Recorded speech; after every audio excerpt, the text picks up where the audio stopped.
Welcome to Crime for Sleep. Before we begin, let me know where you're watching from and what time it is for you.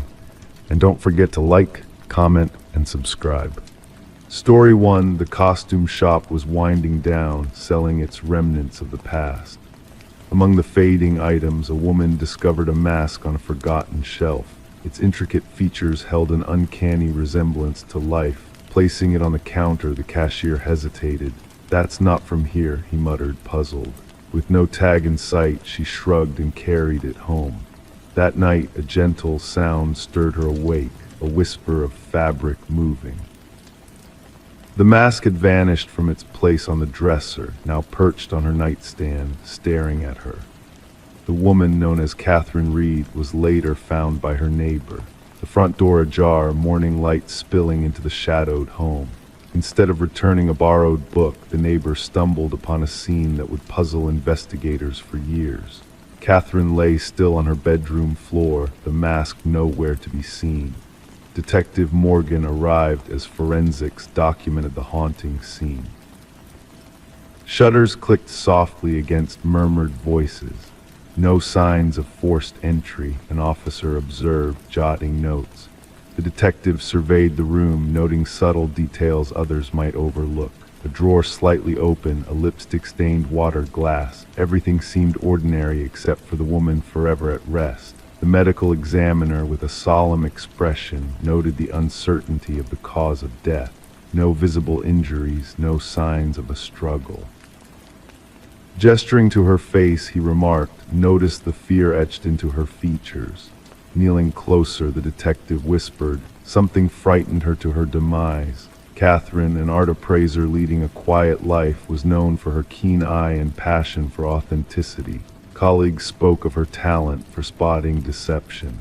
She could detect a forgery in an instant, her boss recalled during questioning. The detective pondered whether this skill had led to her tragic end. Surveillance footage from the costume shop unveiled an oddity. The cashier's perplexed reaction to the mask raised eyebrows, summoning the owner, who adamantly denied its origin. Though the audio was unclear, lip-reading experts confirmed his words. "We never stocked anything like this." Visiting the now vacant shop, the detective confronted the anxious owner. "The mask appeared during our clearance sale. Its origin remains a mystery. It wasn't part of our inventory." Under pressure, he confessed, such occurrences occurred occasionally after acquiring items from a deceased collector's estate sale under peculiar circumstances. Progress came when forensics discovered microscopic fibers on Catherine's fingertips. She gripped something, the technician explained. "These fibers are unique, not modern materials. A blend of human hair and an unknown organic substance unmatched in any database." The investigation unraveled similar deaths over the years. Each victim had acquired a peculiar mask before their demise, their faces frozen in terror. Each case remained unsolved. A retired detective, familiar with such cases, shared a chilling revelation. Meeting in a dimly lit room, he slid a weathered file across the table. "We found inscriptions within each mask, hidden behind the lining," he disclosed. "Ancient symbols tied to a ritual of soul transference." A breakthrough emerged from an unexpected source. A journal concealed behind a loose board in Catherine's apartment. Her final entry spoke of a lurking presence, researching the mask's origins after the cashier's odd reaction. Her findings linked it to a series of mysterious deaths. "The mask moves," she penned frantically. "It watches me as I sleep." Inside, markings matching unsolved cases. The collector perished the same way. Each mask claims a life before moving on, seeking a new host once recognized. Gathering the pieces, the fibers, Catherine's notes, the pattern of deaths, the cause of death was determined. Cardiac arrest from extreme fear. What terror could stop a heart? The case took a disturbing turn with overlooked surveillance footage.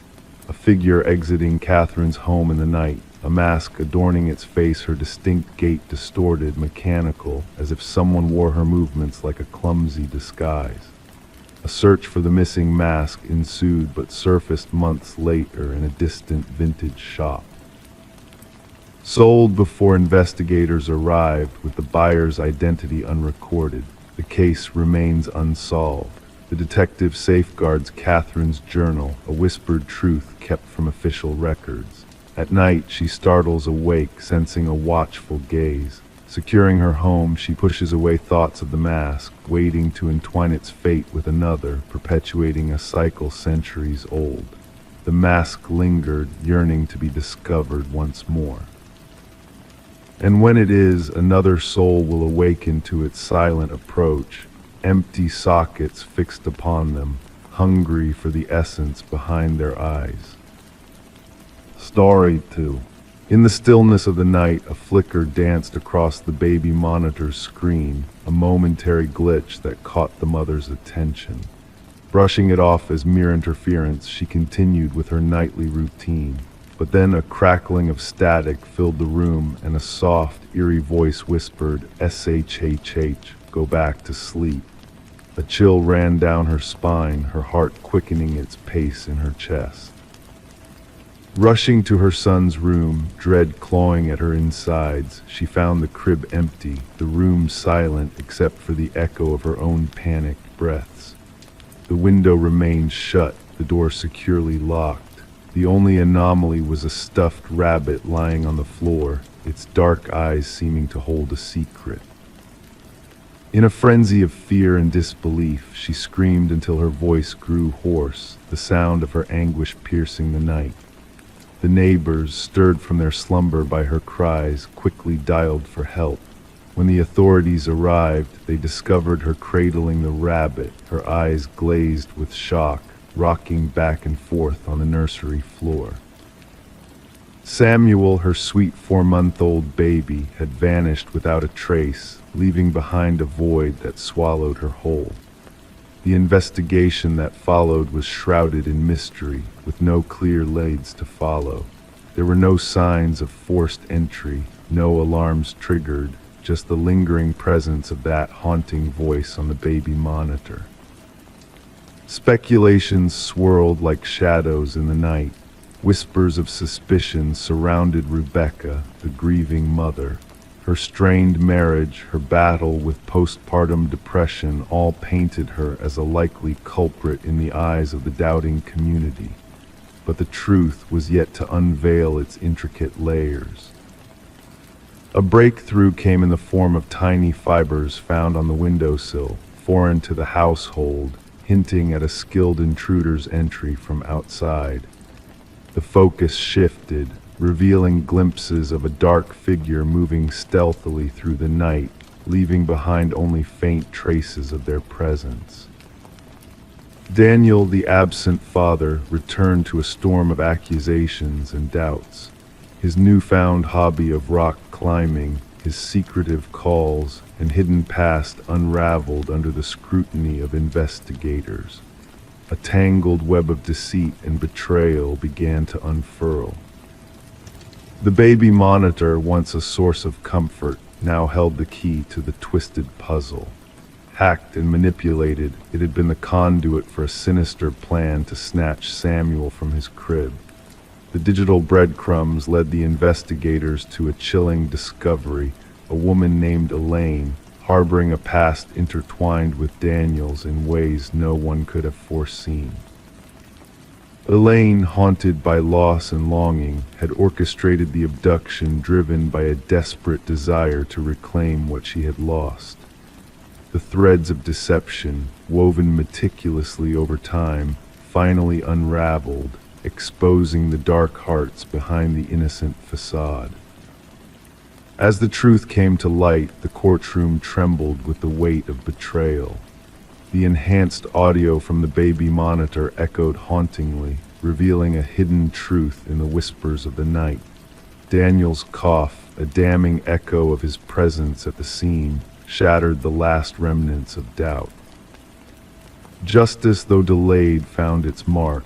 Daniel and Elaine faced the consequences of their actions, their fates sealed by their own deceit. Rebecca, scarred but resilient, chose to forge a new path, far from the shadows of the past. The baby monitor, silent witness to the truth, now lay dormant, a symbol of both deception and redemption. Samuel, unaware of the darkness that once gripped his life, would grow up bathed in the light of a new dawn. And as Rebecca tucked away the stuffed rabbit, its eyes holding the secrets of that fateful night, she found solace in the quiet whispers of the night, knowing that sometimes, even in the darkest of moments, the truth will find its way to the surface. Story 3. In the stillness of a quiet suburban neighborhood, a mysterious package arrived in the mail for Sarah Miller. Nestled within a plain envelope with no return address was a single brass key, its surface weathered by the passage of time. As Sarah held the key in her hand, a strange sense of familiarity washed over her, though she couldn't place why. With a curious mix of trepidation and intrigue, Sarah began to test the key in every lock of her home, hoping to unravel the mystery it held.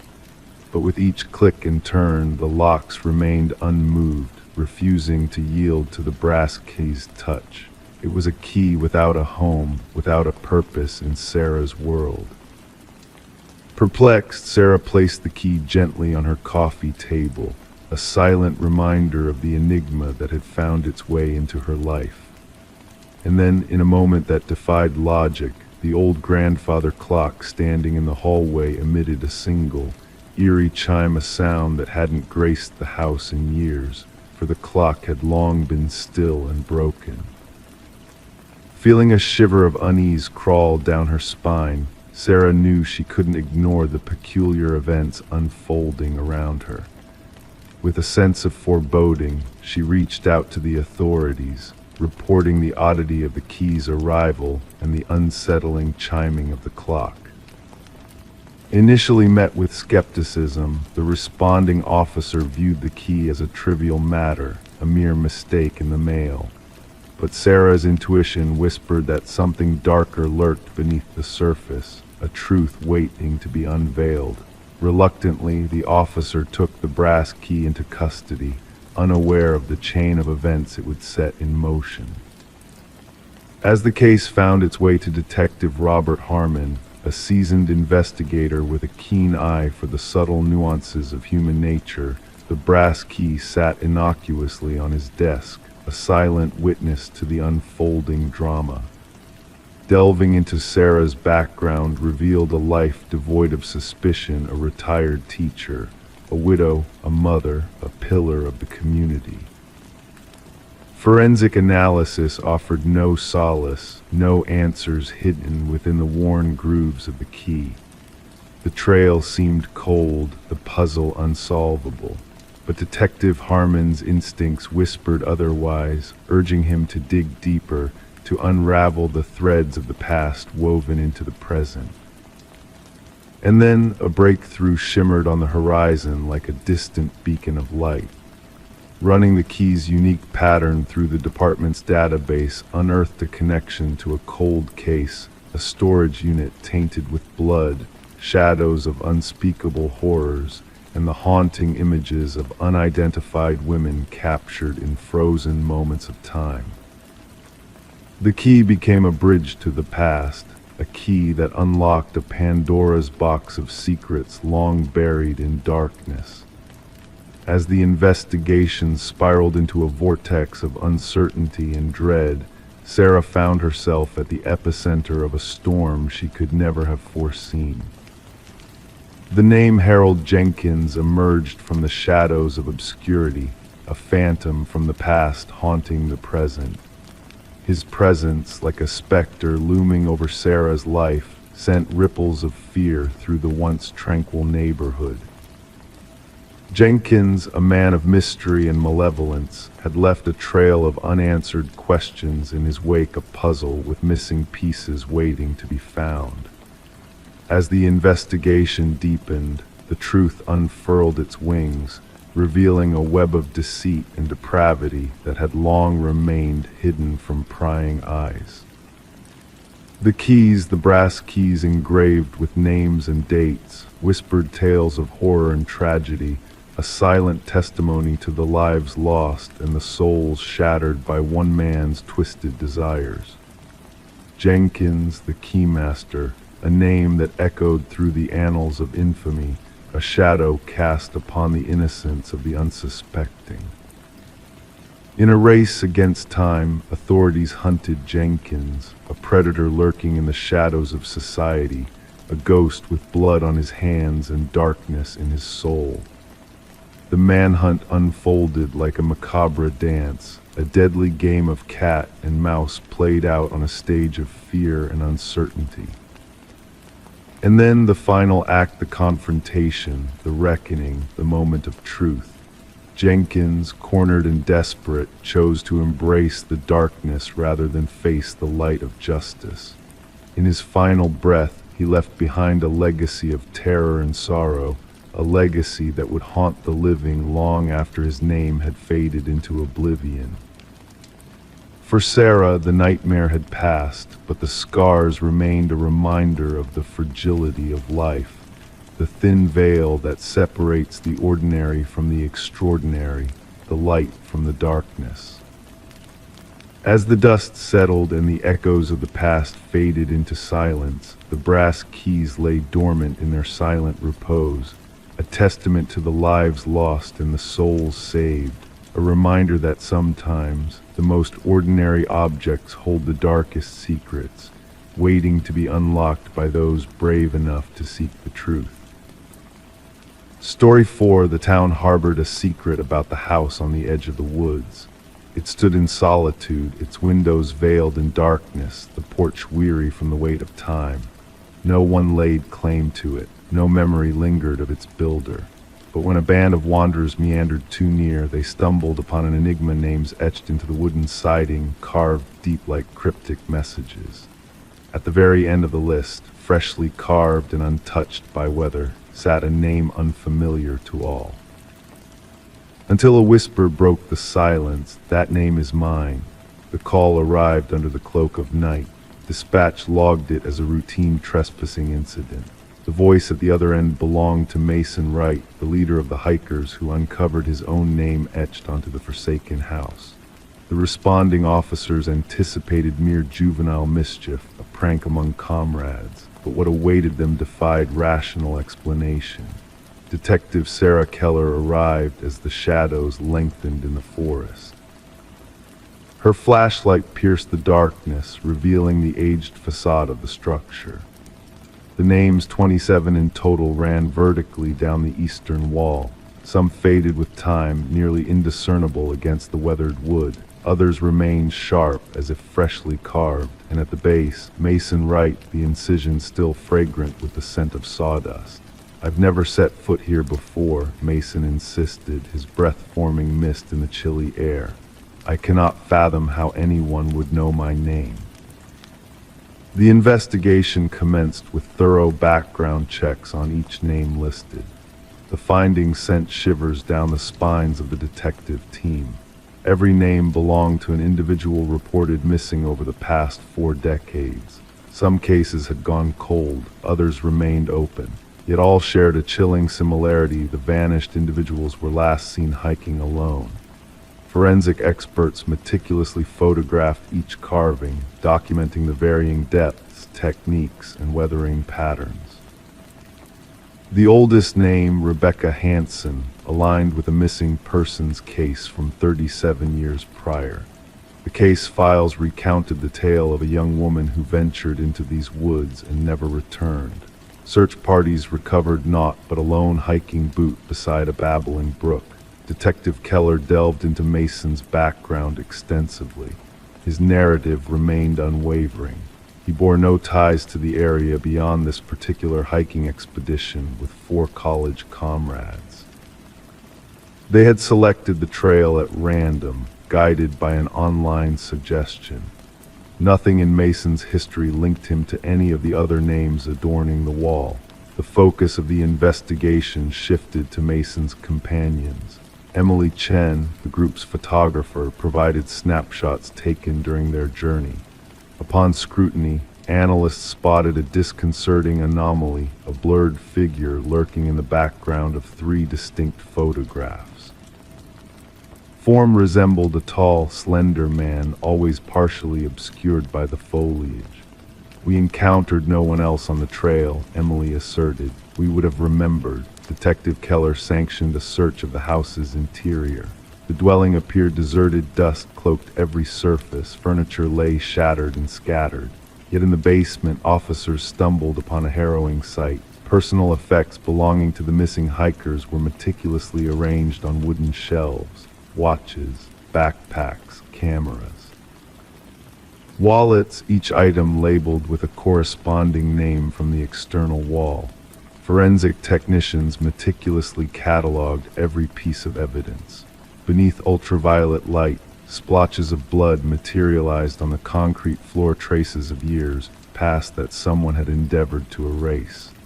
Ground-penetrating radar yielded no bodies concealed beneath the house, yet cadaver dogs repeatedly alerted near the rear of the property where the forest thickened. As the inquiry escalated, Detective Keller observed peculiar conduct from Mason Wright. He reported peculiar incidents, whispers at his doorstep, footprints leading to but not from his abode in fresh snow, shadowy figures observing from the street. The department assigned an officer to safeguard him, yet Mason's paranoia swelled. A breakthrough arose when researchers exhumed land records buried within county archives. The house had belonged to a recluse named Victor Blackwood. Neighbors seldom glimpsed him, recounting brief encounters with an unsettlingly tall, gaunt man who shunned conversation. Blackwood vanished without a trace 15 years prior, his disappearance left uninvestigated. Detective Keller secured a warrant to delve deeper into the encompassing forest. The search party uncovered a network of rudimentary hunting blinds strategically stationed along popular hiking routes. Within one blind, they unearthed a journal brimming with meticulous observations, accounts of hikers, their paths, gear, and routines. The penmanship mirrored samples from Victor Blackwood's scant existing documents. The journal entries evolved into something sinister over time. Initial pages chronicled hunting methods for animals. Subsequent entries depicted humans as prey, their behaviors, vulnerabilities, and Blackwood's strategies for their collection. The final pages detailed elaborate chronicles of stalking each victim on the wall, inclusive of intricate descriptions of how he singled out his quarry. The manhunt for Blackwood spanned across multiple jurisdictions. Helicopters equipped with thermal imaging canvassed the forest. Tactical squads combed every crevice and cavern, yet the suspect eluded capture. Mason Wright ceased answering calls. Officers dispatched to his residence found the door unlocked, the rooms vacant. On his bedroom wall, freshly carved, appeared a solitary inscription: "The hunter becomes the hunted."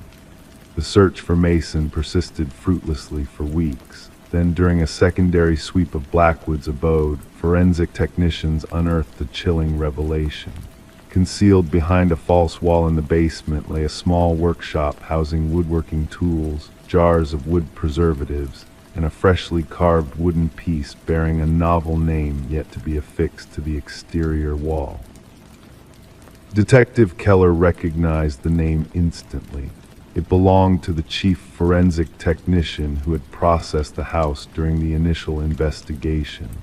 The technician had called in sick that morning and remained unreachable by phone.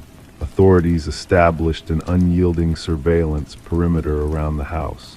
Cameras monitored every approach. Motion sensors tracked for intruders. The trap was set. 3 nights later, sensors triggered an alert. Security footage captured a figure emerging from the forest, unnaturally tall and slender, moving with an eerie grace. The figure advanced directly towards the house, seemingly unperturbed by the surveillance. As tactical teams closed in, the cameras briefly lost connection. When the system rebooted, the figure had vanished. The house endures continuous surveillance to this day. Mason Wright and the forensic technician were never located. The investigation endures, with fresh resources allocated as similar disappearances surface in other wooded regions. The names on the wall have transcended into legend among law enforcement. Some officers abstain from uttering them aloud, others shun the case entirely, and local hikers now circumvent the house, fearful that even speaking of it might somehow consign their names to that dreadful list the names no tongue dares to articulate. Story 5. The old house had sat untouched for years, a silent sentinel to a mystery long forgotten by most. Whispers from the neighbors spoke of a young woman who had vanished without a trace, leaving behind a haunting absence that lingered in the empty rooms. When the new tenants arrived, eager to breathe life back into the neglected walls, they found the bedroom door stubbornly locked from within. With a creak and a groan, they forced their way in, greeted by the musty embrace of stale air heavy with the weight of time. The room appeared frozen in a moment long past, bed neatly made, mirror polished to a sheen. Yet a sense of unease hung in the stillness like a shroud. A single candle stood vigil on the desk, its wax reduced to a mere puddle of forgotten flames, frozen tears of light in the darkness. And there, amidst the quiet chaos, lay a notebook, its pages whispering secrets in fresh ink. The final entry, dated the night of her disappearance, beckoned with a chilling certainty. Detective Morgan delved into the depths of the notebook, each page a thread in the tapestry of a life interrupted. The handwriting, precise and measured, belonged to Elise Winters, a name lost to time until now. Her words danced across the paper, a silent plea echoing through the years, until they halted abruptly in a crescendo of fear. "I know he's watching me tonight," the inked confession cried out. "The same car circles like a vulture, unseen eyes tracking my every move. I've called for aid, but the shadows swallow my words. If fate should find me, know that it was no chance encounter." The detective closed the book, a tangible relic of a voice silenced by the unknown. Dust mingled with a hint of something more insidious, a scent that spoke of secrets buried deep within the walls. The landlord lingered at the threshold, a ghostly figure in the fading light, haunted by the specter of the unlocked door that should have led to nowhere. Elise, once a paralegal in a world of high-stakes dealings and whispered betrayals, had stumbled upon a truth too dangerous to ignore. Her colleagues spoke of a woman consumed by a revelation, a truth that set her on a path destined for shadows and whispers. The room yielded no answers, only more questions shrouded in silence. No signs of struggle marred the pristine facade, no crimson stains to betray the violence that had torn her from their midst. It was as if she had simply stepped away, leaving behind a ghostly impression of a life interrupted. As the investigation unfolded, hidden truths came to light like shadows creeping from the corners. Fingers danced across surfaces, seeking solace in the remnants of a life shattered by greed and deceit. And there, beneath the watchful gaze of a silent candle, a hidden trove awaited discovery. A flash drive, a key, a gateway to a world beyond the confines of the room. A labyrinth of deceit unraveled before their eyes, each piece a puzzle in the grand design of corruption. The truth, once buried, now lay bare for all to see. The recordings whispered of sins long kept in the shadows, of voices entwined in a dance of deception. Elise's words echoed in the darkness, a testament to the price of silence in the face of injustice. The truth, once obscured, emerged like a phoenix from the ashes of deceit. Justice, a silent specter in the night, stalked the halls of power with a steady hand and unwavering gaze. The guilty trembled in the face of their crimes laid bare, their ivory towers crumbling with each revelation. And in the quiet of the courtroom, a mother's voice rose like a hymn of remembrance, a eulogy to a daughter lost but never forgotten. Elise's legacy lived on in the truths she unearthed, a beacon of light in a world shrouded in darkness. The house, once a sanctuary for secrets long buried, stood silent once more, a testament to the power of a single voice in a world of shadows. The whispers of the past lingered in the air, a reminder that justice, though delayed, would always find a way to be heard. And in the stillness of the night, a light flickered in the upstairs window, a silent vigil to a life cut short but never silenced. The story's sick. The worn wooden plank shifted under her weight, drawing her focus downward. Intrigued, she knelt and traced the edges of the loose board, sensing a hidden secret beneath. With gentle determination, she lifted the boards, unveiling a shadowy, narrow cavity beneath her home. Dust and cobwebs greeted her sight initially, but soon shapes emerged from the darkness. A mattress, a chair, and nestled in a corner, a weathered notebook filled with repetitions of a single name her own. Detective Morgan Reed observed quietly as Sarah Coleman peered into the abyss beneath her new abode, a flicker of fear dancing in her eyes, hinting at a deeper unease beyond merely uncovering a concealed chamber. It was a violation of security, an intrusion of malevolence into what should have been a fresh start for Sarah. "Don't disturb anything," Detective Reed cautioned, her voice steady yet commanding. Clicking on her flashlight, she illuminated more of the hidden space, revealing walls adorned with surveillance photographs, images of Sarah going about her daily routines, captured in secret. A shrine of obsession concealed beneath the very ground she walked upon. Sarah had purchased the quaint cottage from the estate of a solitary man named Walter Green, who had passed away with no known kin. The property had sat empty for months before Sarah's acquisition. The listing had painted it as charming and in need of minor touch-ups, with no hint of the hidden chamber below. "I never met him, the previous owner," Sarah murmured.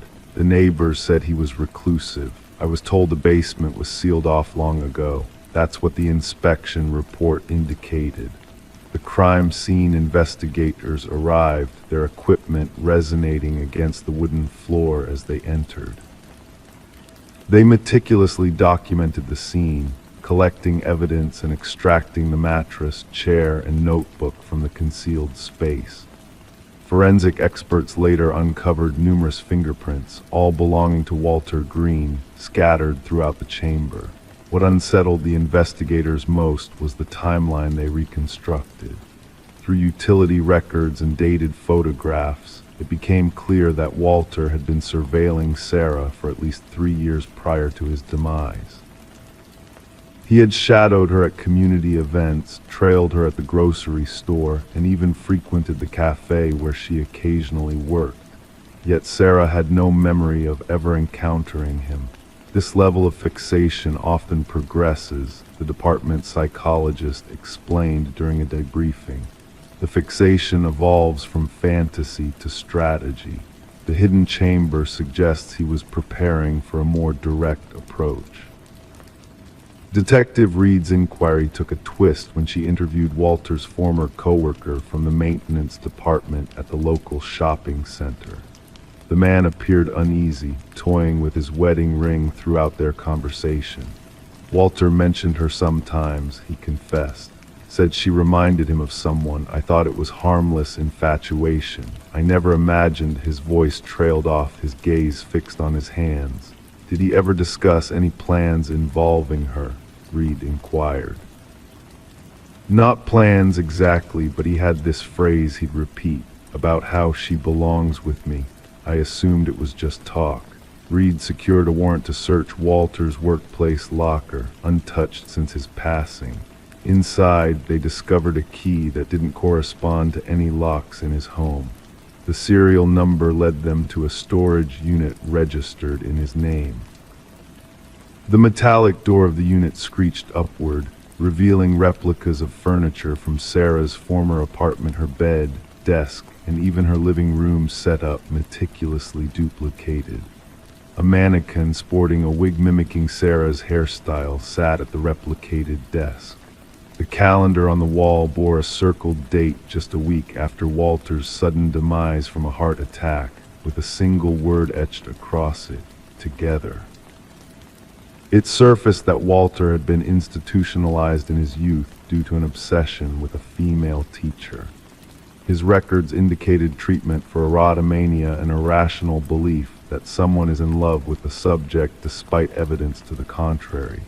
Released into society, he lived uneventfully for decades until something about Sarah reignited his old fixations. At the precinct, Reed spread crime scene photos across the conference table. He passed away convinced they shared a special bond. They were destined to be together.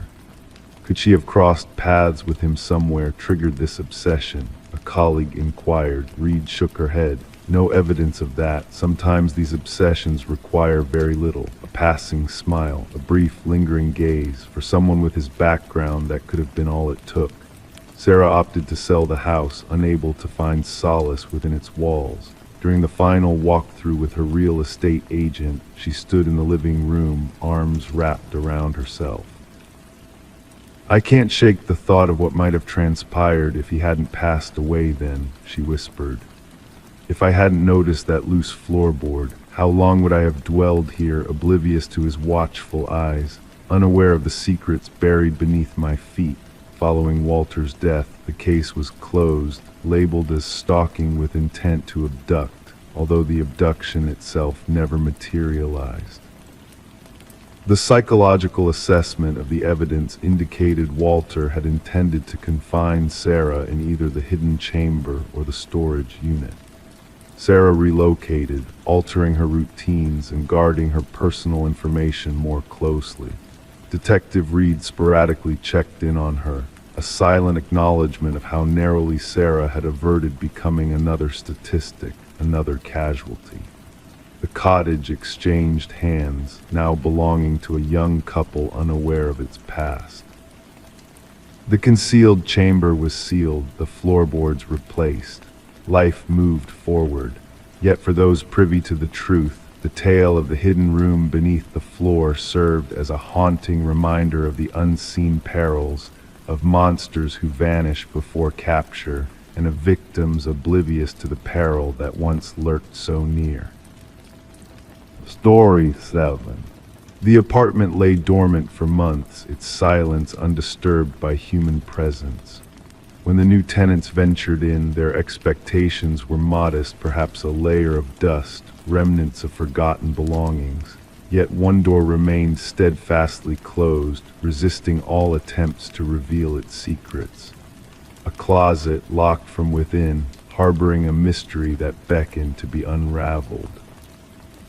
With a forceful push, the landlord breached the stubborn barrier, anticipating a mundane discovery of old garments or discarded items. Instead, a chilling sight greeted their eyes. The walls bore witness to a silent symphony of desperation, etched in deep, jagged lines upon the wooden canvas. And nestled in the corner, a relic of the past, a vintage flip phone, its screen aglow with a single unread message, a ghostly whisper frozen in time. Detective Morgan Shaw, seasoned in the art of deciphering darkness, felt a shiver crawl down her spine at the sight before her. It wasn't the absence of blood or overt violence that unsettled her, but the haunting tale those scratch marks silently narrated, a tale of confinement, of a struggle against invisible chains. "We need forensics on site immediately," she commanded her partner, Officer Reed, who diligently captured the eerie markings through his lens. "And fetch me the records of the previous tenants." The message on the phone, stark in its simplicity, spoke volumes with its cryptic words, "I know what you did." The landlord, a man perpetually on edge, shared scant details about the enigmatic former tenant, a young woman who vanished without a trace, leaving behind unpaid rent. Quiet, kept to herself, left about 6 moons ago, he muttered, his gaze skirting the closet as if fearful of what lurked within. As forensic analysis delved into the secrets hidden within the scratches, a grim truth began to unfurl. Traces of blood, predominantly belonging to a single individual presumed to be the missing tenant, Emma Caldwell, painted a macabre picture. Yet amidst the familiar DNA, 2 anomalies emerged, one unidentified, the other belonging to a man long declared deceased. "This defies logic," Shaw murmured as she pored over the perplexing findings. Derek Mercer, a name synonymous with a tragic end, now imprinted on the walls of Emma's sanctuary. The puzzle deepened, intertwining the fates of the living and the presumed dead in a sinister dance of deceit. Emma's abode whispered tales of interrupted routines, a sanctuary frozen in time, a life put on hold. Unanswered calls, a sister left in the void of silence, and the ominous presence of an unnamed caller preceding her disappearance. Emma spoke of a mysterious bow, Reed relayed, unveiling a fragment of the enigma. No name, just intense and private. Surveillance footage, a silent witness to clandestine movements, captured Emma's final steps into the shadows, trailed by a shadowy figure obscured beneath a cap. A man with a past that defied the boundaries of mortality. The missing piece of the puzzle, hidden in the innocuous doorknob, bore the imprint of a ghost, Derek Mercer's fingerprints, a spectral echo from the beyond. He staged his demise, Shaw deduced, connecting the dots of a malevolent scheme. But for what purpose, and how does Emma fit into his twisted narrative? The enigma deepened as a new thread emerged, weaving together the fates of the lost. Lynette Porter, a name relegated to the past, resurfaced in a haunting echo. Her essence lingered in the shadows, a spectral presence linked to Emma's cryptic voyage. A trail of breadcrumbs led the investigators to a secluded estate, shrouded in the darkness of untold horrors. Behind the imposing doors of the basement, a frail figure emerged, Lynette Porter, a survivor of unspeakable torment, a mirror image of Emma's harrowing ordeal. "He made me witness," her voice, a fragile whisper, carried the weight of untold suffering. "He taught me the price of defiance, the agony of fleeting hope in a world devoid of light." The pieces of the puzzle fit snugly into a mosaic of malevolence journals chronicling Mercer's descent into darkness, photographs of souls lost in his twisted game, and the damning evidence of Emma's final moments captured on film. "He thought she'd keep his secrets," his voice echoed through the chamber of horrors, a chilling testament to a mind steeped in shadow. "But no one defies me, no one escapes my grasp." The manhunt for Derek Mercer spanned realms, a relentless pursuit of justice in a world tainted by his presence. While the authorities combed the shadows for his elusive figure, the architects of the mind crafted a portrait of a soul adrift in the abyss of cruelty. As Mercer's capture loomed on the horizon, a new identity clutched in his grasp. The remnants of his past whispered tales of impending doom. A roll of duct tape, a gleaming blade of malice, and a fading memory of Emma's vanished existence nestled in his bag, a silent witness to his deeds. During the interrogation, Mercer, a maestro of deception, maintained an eerie calmness, as if privy to a truth known only to him. "She penned her own demise," he remarked, a shard of ice in his words, She craved salvation, yet salvation eluded her grasp. The trial, a theater of justice, uncovered the intricate web of deceit Mercer had spun, a tapestry of lies woven with threads of darkness. His fate sealed by the damning evidence, his smile, a fleeting shadow of satisfaction in a realm devoid of remorse. In the hallowed halls of justice, Lynette Porter stood tall, her voice a beacon of resilience amidst the shadows. He trapped us in a prison of his making, her words echoed with a defiant grace. But while he languishes in darkness, I shall dance in the light of freedom. The legacy of the case reverberated through the corridors of law enforcement, reshaping protocols and shedding light on the shadows that lurked within seemingly mundane abodes. Detective Shaw, the guardian of truth, preserved a fragment of Emma's tale, a reminder that horrors unseen often leave the deepest scars, etched in the silent cries of those fighting to break free. Story 8: The Enigmatic Manor. The new occupants of the Grand Victorian Manor found themselves intrigued by a peculiar feature, the crackling intercom system that seemed to come to life late at night. A remnant from a bygone era, forgotten yet still operational. It was as if the house itself was trying to communicate with them. One evening, the husband, overcome by curiosity, pressed the button on the intercom.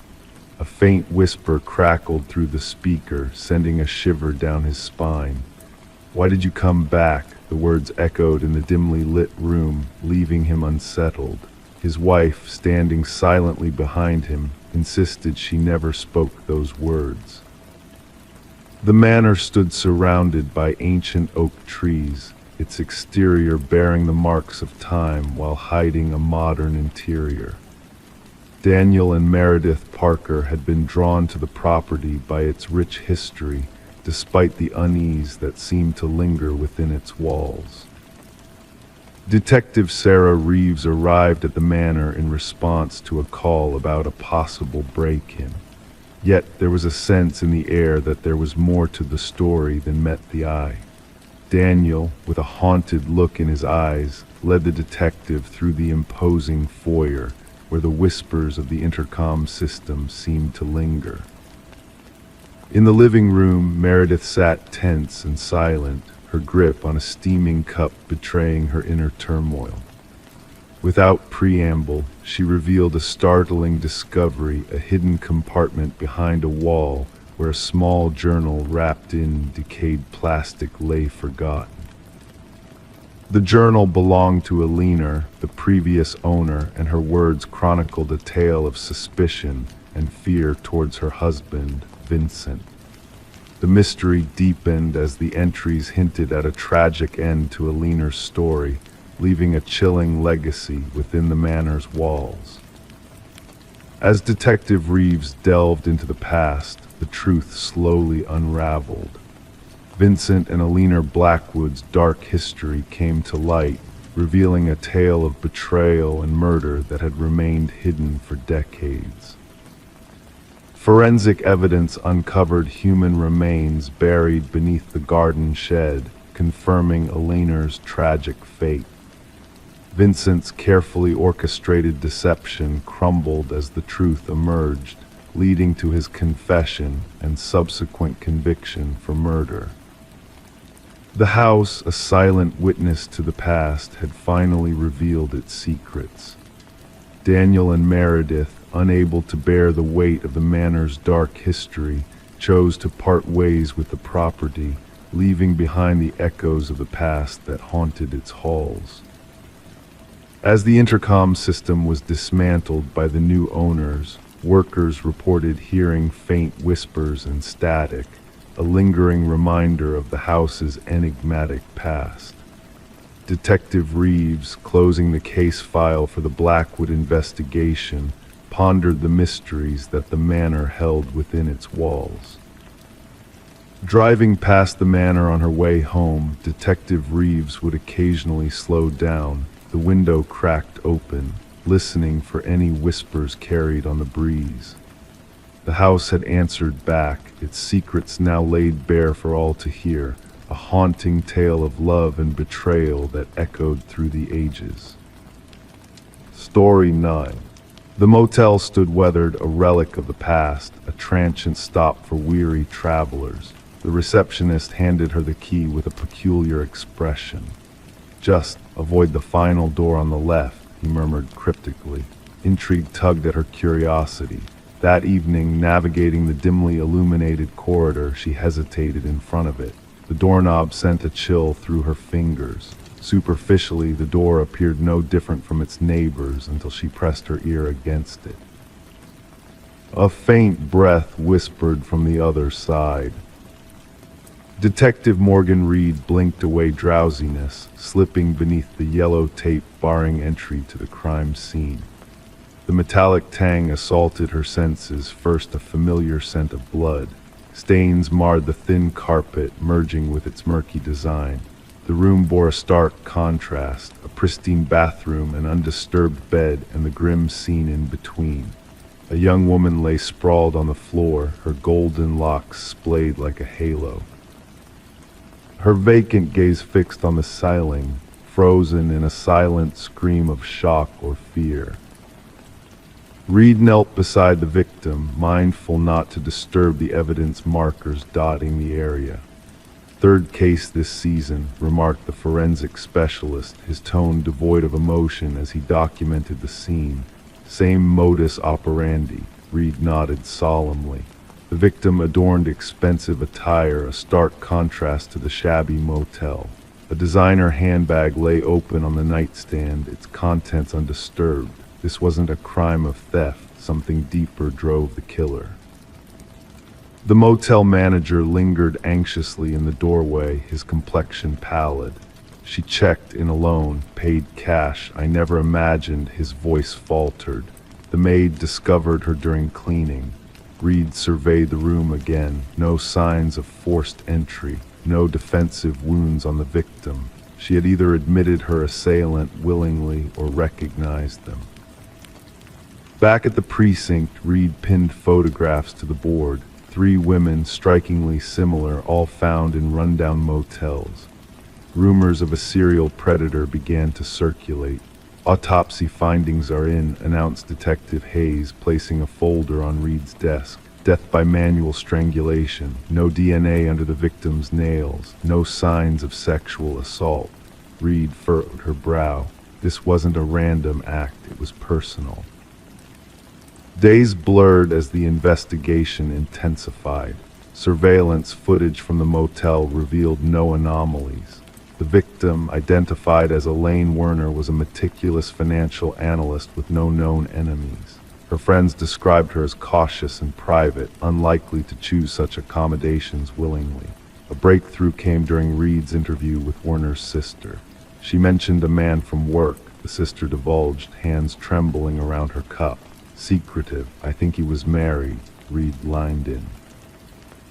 "Did she mention a name? Just see," the sister whispered. The focus shifted to Werner's workplace. Colleagues described her as reserved and professional, unaware of any relationship. However, a business card found in Werner's desk led to Charles Emerson, senior vice president. Emerson appeared composed during questioning, concerned, cooperative, distant. His alibi checked out, dinner with his wife and friends, yet something in his gaze unsettled Reed. "Did you have a personal relationship with Elaine Werner?" she inquired casually. A flicker passed over Emerson's features, barely perceptible. Forensic analysis matched partial prints from Werner's handbag to Emerson. When confronted, his fa-de crumbled. "We were involved," he confessed, "but it was over. She threatened to expose me to my wife." "To the extent of murder?" Reed probed. Emerson's gaze hardened. "I never set foot in that motel."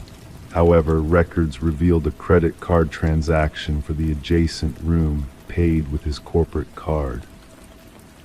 A hidden camera was found in that room, along with incriminating evidence linking Emerson to the crime.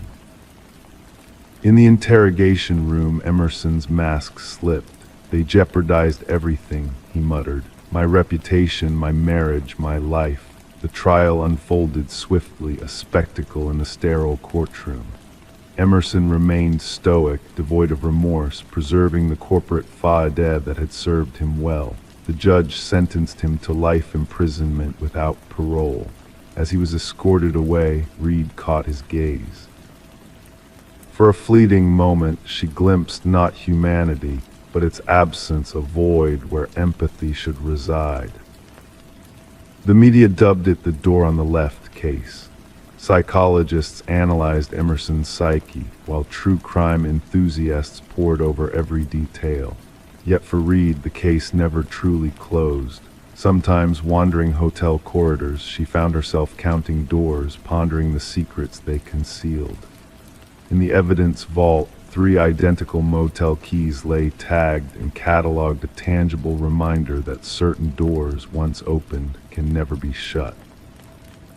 Story 10, the real estate listing gave no hint of a basement. The architectural blueprints made no mention of it. Yet as the family peeled back the worn carpet, they uncovered a hidden door. A door with a heavy, rusted handle that took 3 of them to pry open. A rush of stale air, thick with the scent of damp earth, greeted them as they descended the steps into darkness. Expecting storage, they instead found a solitary chair beneath a swaying light bulb. And on the wall behind it, a chilling row of photographs of themselves. The Mercer family had settled into the suburban home during a winter of early darkness and bare trees. The house, with its weathered siding and creaking floors, exuded character and history, they had thought.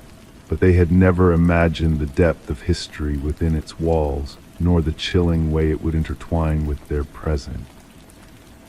Detective Sarah Connors arrived at the scene with her partner, the crime scene unit already at work, securing the area with fluttering yellow tape.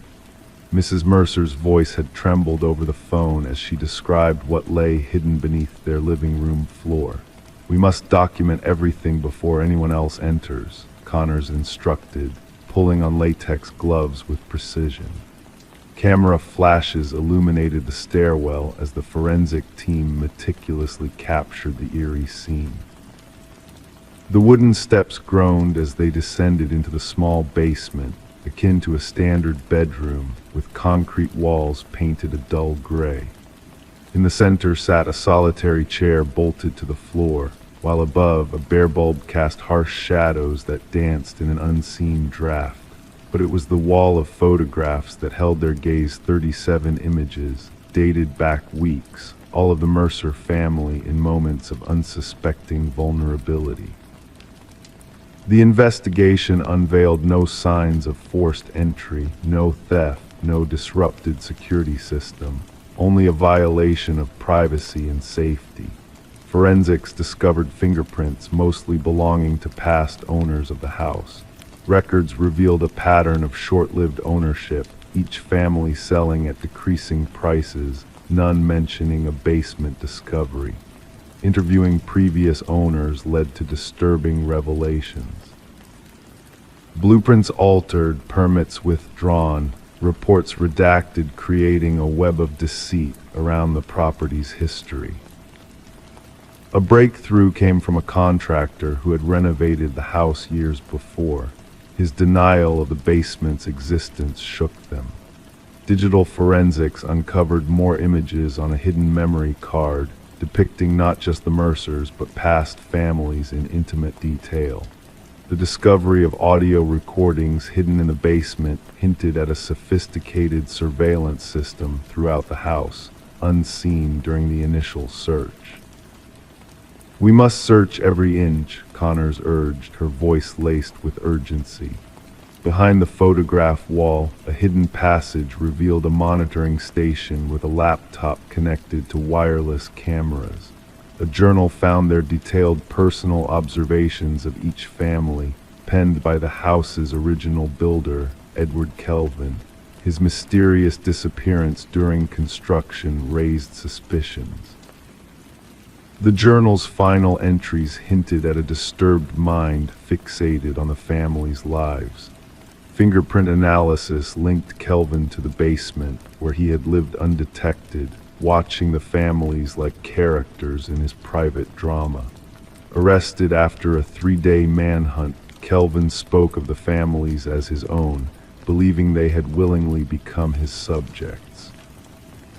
The trial exposed the intricate surveillance network hidden within the house, designed by Kelvin to observe its residents without their knowledge. The families, including the Mercers, fled the violated property, haunted by the realization of being watched in their most private moments. The house was razed, but the psychological scars remained, a reminder that the walls that once sheltered them had also been their silent captor. In quiet moments, they still felt the weight of unseen eyes, questioning if they were truly alone or if they had ever been. Story 11, the apartment exuded an air of age and history, its walls holding secrets whispered through the creaking heating system and rattling pipes. It was a familiar soundtrack, one that blended into the background of everyday life, or so she thought, until that moment when a delicate voice, barely audible yet distinct, floated through the vents, catching her attention. It wasn't the typical noise of neighbors conversing. It was a soft whisper calling out her name. Curiosity piqued, she leaned closer, pressing her ear against the vent, feeling her heart quicken its pace. A chilly breath brushed past her cheek, followed by a playful whisper, "I know you can hear me." Detective Morgan Shaw stood in the heart of the empty apartment, her gaze fixed on the aged vent cover that had been forcefully removed from the wall. The forensic team moved around her with precision, capturing every detail with their cameras. Alina Reeves, the missing victim, had vanished without a trace until the building manager detected a sinister odor. What they unearthed within the ventilation system defied all logic. She claimed to hear voices through the vents, Officer Patel recounted, flipping through his notes. But the building management dismissed her concerns, attributing them to the building's aging infrastructure. Shaw knelt by the vent, observing the deep gouges and scratch marks around its edges. These marks were not made by any tool but by desperate fingernails, as if someone had been trapped inside trying to escape. The victim, Alina, was a beloved kindergarten teacher known for her warm smile and thriving houseplants. Her disappearance had left a void in the lives of many, from her worried students to her grieving sister. During the investigation, unsettling details emerged. Fibers from the victim's favorite cardigan were found in the vent grating, along with a mysterious fingerprint inside the cover. But the most chilling discovery was the audio recordings from Alina's phone, capturing eerie whispers that sent shivers down Shaw's spine as she listened in solitude, raindrops drumming a melancholic melody on a car roof. The history of the building unraveled a disturbing pattern. Previous tenants had abruptly left, citing strange noises and unsettling experiences. One had even suffered from hallucinations of voices emanating from the vents. Harold Weber, the building superintendent, raised suspicions with his nonchalant demeanor, deflecting questions about the tenants of apartment 4B with subtle evasion.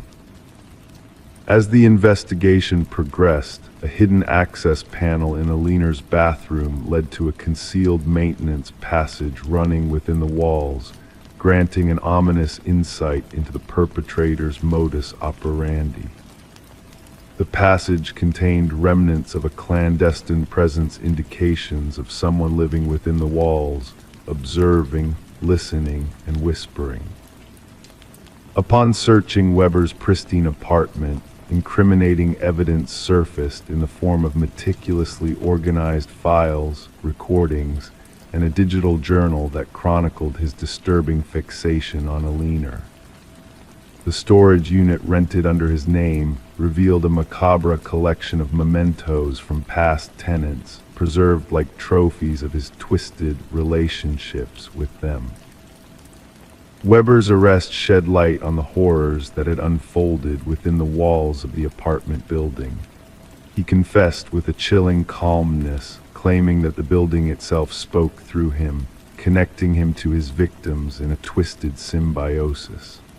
The tragic fate of Alina, coerced into the labyrinthine ventilation system, was a haunting reminder of the darkness that lurked within the building's confines.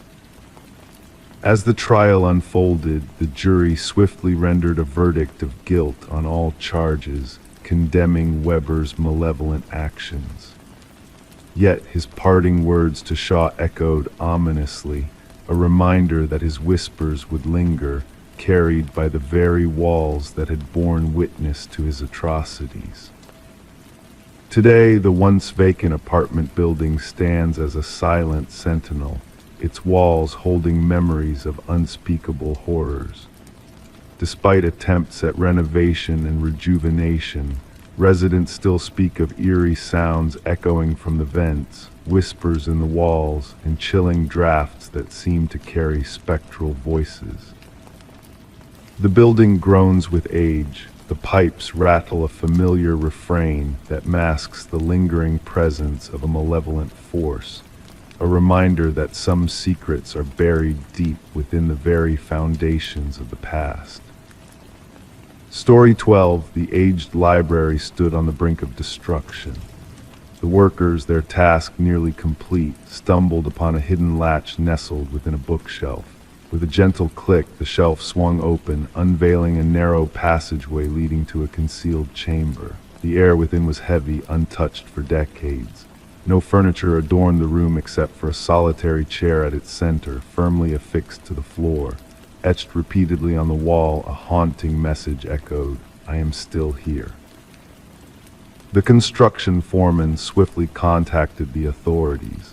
What had begun as a routine demolition swiftly morphed into something far more enigmatic. Detective Morgan Walsh, a seasoned investigator with 2 decades of experience, found himself facing a scene unlike any other in his career. Standing in the doorway, his flashlight beam pierced the darkness, illuminating the eerie message adorning the walls. "Secure the area," Walsh directed the officers, his voice resonating in the confined space. "No one disturbs a thing until forensics arrive." The library's history cast a shadowy backdrop. Once owned by the influential Harrington family, the building was bequeathed to the public following the mysterious disappearance of their daughter, Rebecca. Vanishing during her final year of college, all that remained was her abandoned car near the woods. Despite extensive searches and inquiries, the case grew cold. The prevailing belief hinted at her fleeing to forge a new path, yet her family refused to accept this rationale, insistent that a darker truth lurked beneath. As forensic experts meticulously combed through the hidden chamber, they unearthed hair and fiber samples embedded in the chair. Traces of blood and skin cells mingled within the scratches on the wall, concealed beneath layers of dust. Initial tests suggested the biological remnants belonged to a young woman. This chair was intended for restraint, the forensic analyst observed, gesturing to the bolt holes and worn leather straps affixed to the arms. Whoever was confined here fought fiercely. Walsh rallied a team to delve into the Harrington family's past. The timing of the library's donation nagged at him, gifted to the community mere weeks after Rebecca's disappearance, a peculiar coincidence that now bore weight. Further inquiry unveiled a chilling revelation. The bookshelf concealing the hidden room was installed by a contractor exclusively hired by Maxwell Harrington, Rebecca's uncle and the family patriarch. Financial records revealed exorbitant payments to this contractor, far exceeding standard renovation expenses. Former library staff expressed astonishment at the revelation. None had been privy to the concealed space, though an elderly librarian recalled Maxwell spending hours alone in that section after hours. She assumed he sought solitude as an avid reader. Maxwell insisted that area remain untouched during renovations, she recounted to investigators, adding an unsettling layer to the unfolding mystery. The investigation escalated when DNA evidence from the hidden room matched samples from Rebecca's hairbrush discovered in her old bedroom. The timeline crystallized, painting a grim portrait. Rebecca had not fled, she had been imprisoned behind the bookshelf, potentially by a member of her own family. Armed with a search warrant, detectives combed the Harrington estate. In Maxwell's study, they uncovered a leather-bound journal secreted in a false bottom drawer. Its pages chronicled months of entries detailing an unhealthy fixation on his niece. The final entry sent shivers down their spines. She threatened to expose everything. I couldn't allow that. The room will confine her until she sees reason. Investigators located Maxwell in a coastal retirement community. Initially composed, he disavowed any knowledge of the hidden room, dismissing it as an architectural oddity. Confronted with the journal and DNA findings, his facade crumbled. Rebecca was on the brink of ruin, he confessed, his voice devoid of emotion. She unearthed evidence of my embezzlement from the family foundation. Our name meant everything, I couldn't let her tarnish it. Maxwell's admission unveiled a gruesome truth. He had lured Rebecca to the library, subdued her, and ensnared her in the hidden chamber. His plan was to confine her until she agreed to remain silent, but fate intervened. During a struggle, Rebecca had attempted escape, leading to her untimely demise. I acted out of panic, Maxwell confessed in a chilling admission. I buried her beneath the room's floor and sealed it shut. Donating the building ensured the secret remained buried. Ground-penetrating radar confirmed human remains beneath the hidden room's floor. Excavation unearthed Rebecca's skeletal remains, adorned with the silver bracelet her parents had gifted her on her 20th birthday.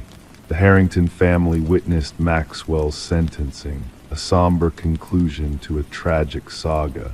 Rebecca's mother clutched her daughter's bracelet, a poignant memento amid the closure.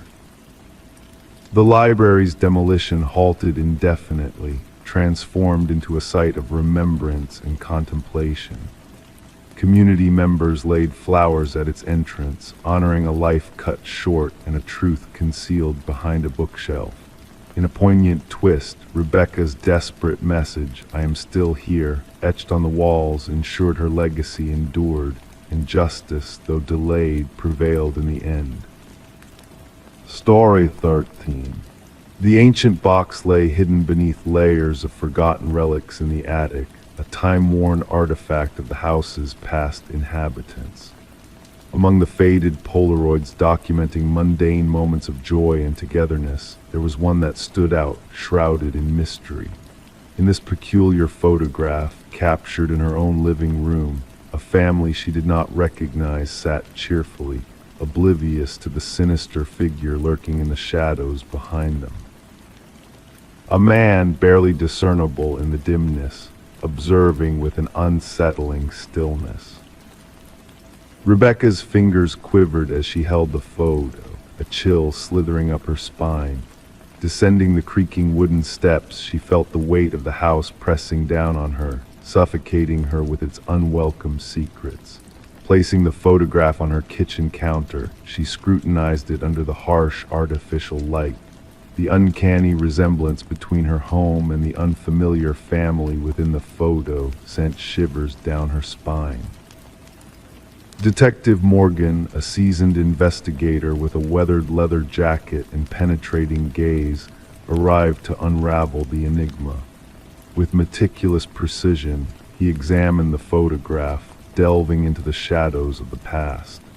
The trail led back through the house's previous occupants, each family vanishing without a trace after precisely 1 year of residency. A breakthrough came when a former mail carrier identified the family in the photo as the Sutherlands, who had mysteriously disappeared years ago. Forensic analysis of the photograph revealed eerie details, hinting at a staged scene and an unknown presence in the hallway. Further investigation uncovered a dark history tied to the house's construction by a shadowy figure named Samuel Whitfield, who had met a tragic end. Beneath the concrete floor of the basement, a macabre discovery awaited the preserved remains of all the missing families, each captured in photographs like the one found in the attic. The house, a silent witness to unspeakable horrors, was sealed off as a crime scene, its secrets buried deep within its walls. As Rebecca sought refuge under police protection, a chilling message in a journal found in the hidden crawl space hinted at a malevolent force still at large. The specter of Samuel Whitfield loomed over the investigation, his sinister presence lingering in the shadows. The house, now a haunted relic of the past, stood abandoned and dark, concealing its malevolent secrets from prying eyes.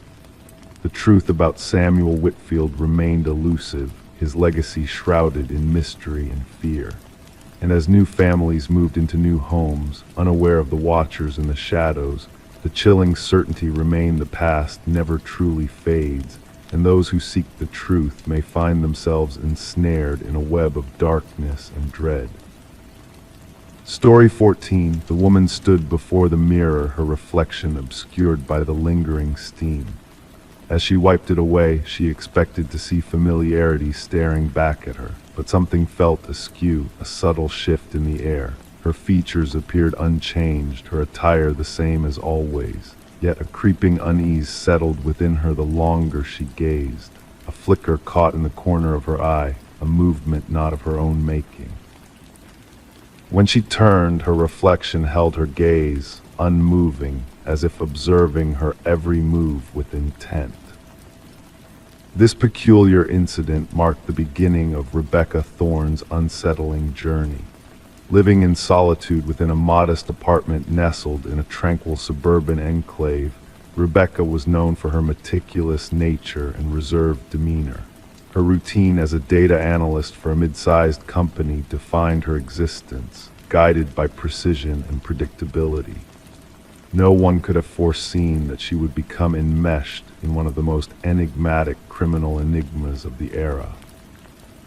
Initially, the disturbances were subtle: a misplaced coffee mug, rearranged books, a toothbrush out of its usual place.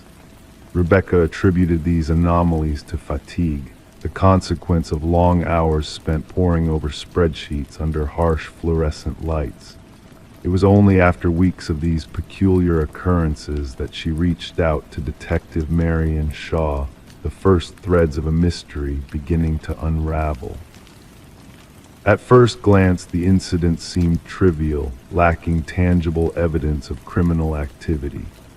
Detective Shaw, initially skeptical, filed Rebecca's report among the stack of lesser cases, deeming it a matter best suited for mental health professionals. But the turning point came with the incident in the bathroom mirror, where Rebecca's reflection seemed to take on a life of its own, a silent sentinel watching her every move. The discovery of a doppelganger entering Rebecca's home in her absence through security footage shook even the most seasoned investigators. The uncanny resemblance, the meticulous mimicry, pointed to a calculated and sinister presence lurking in the shadows.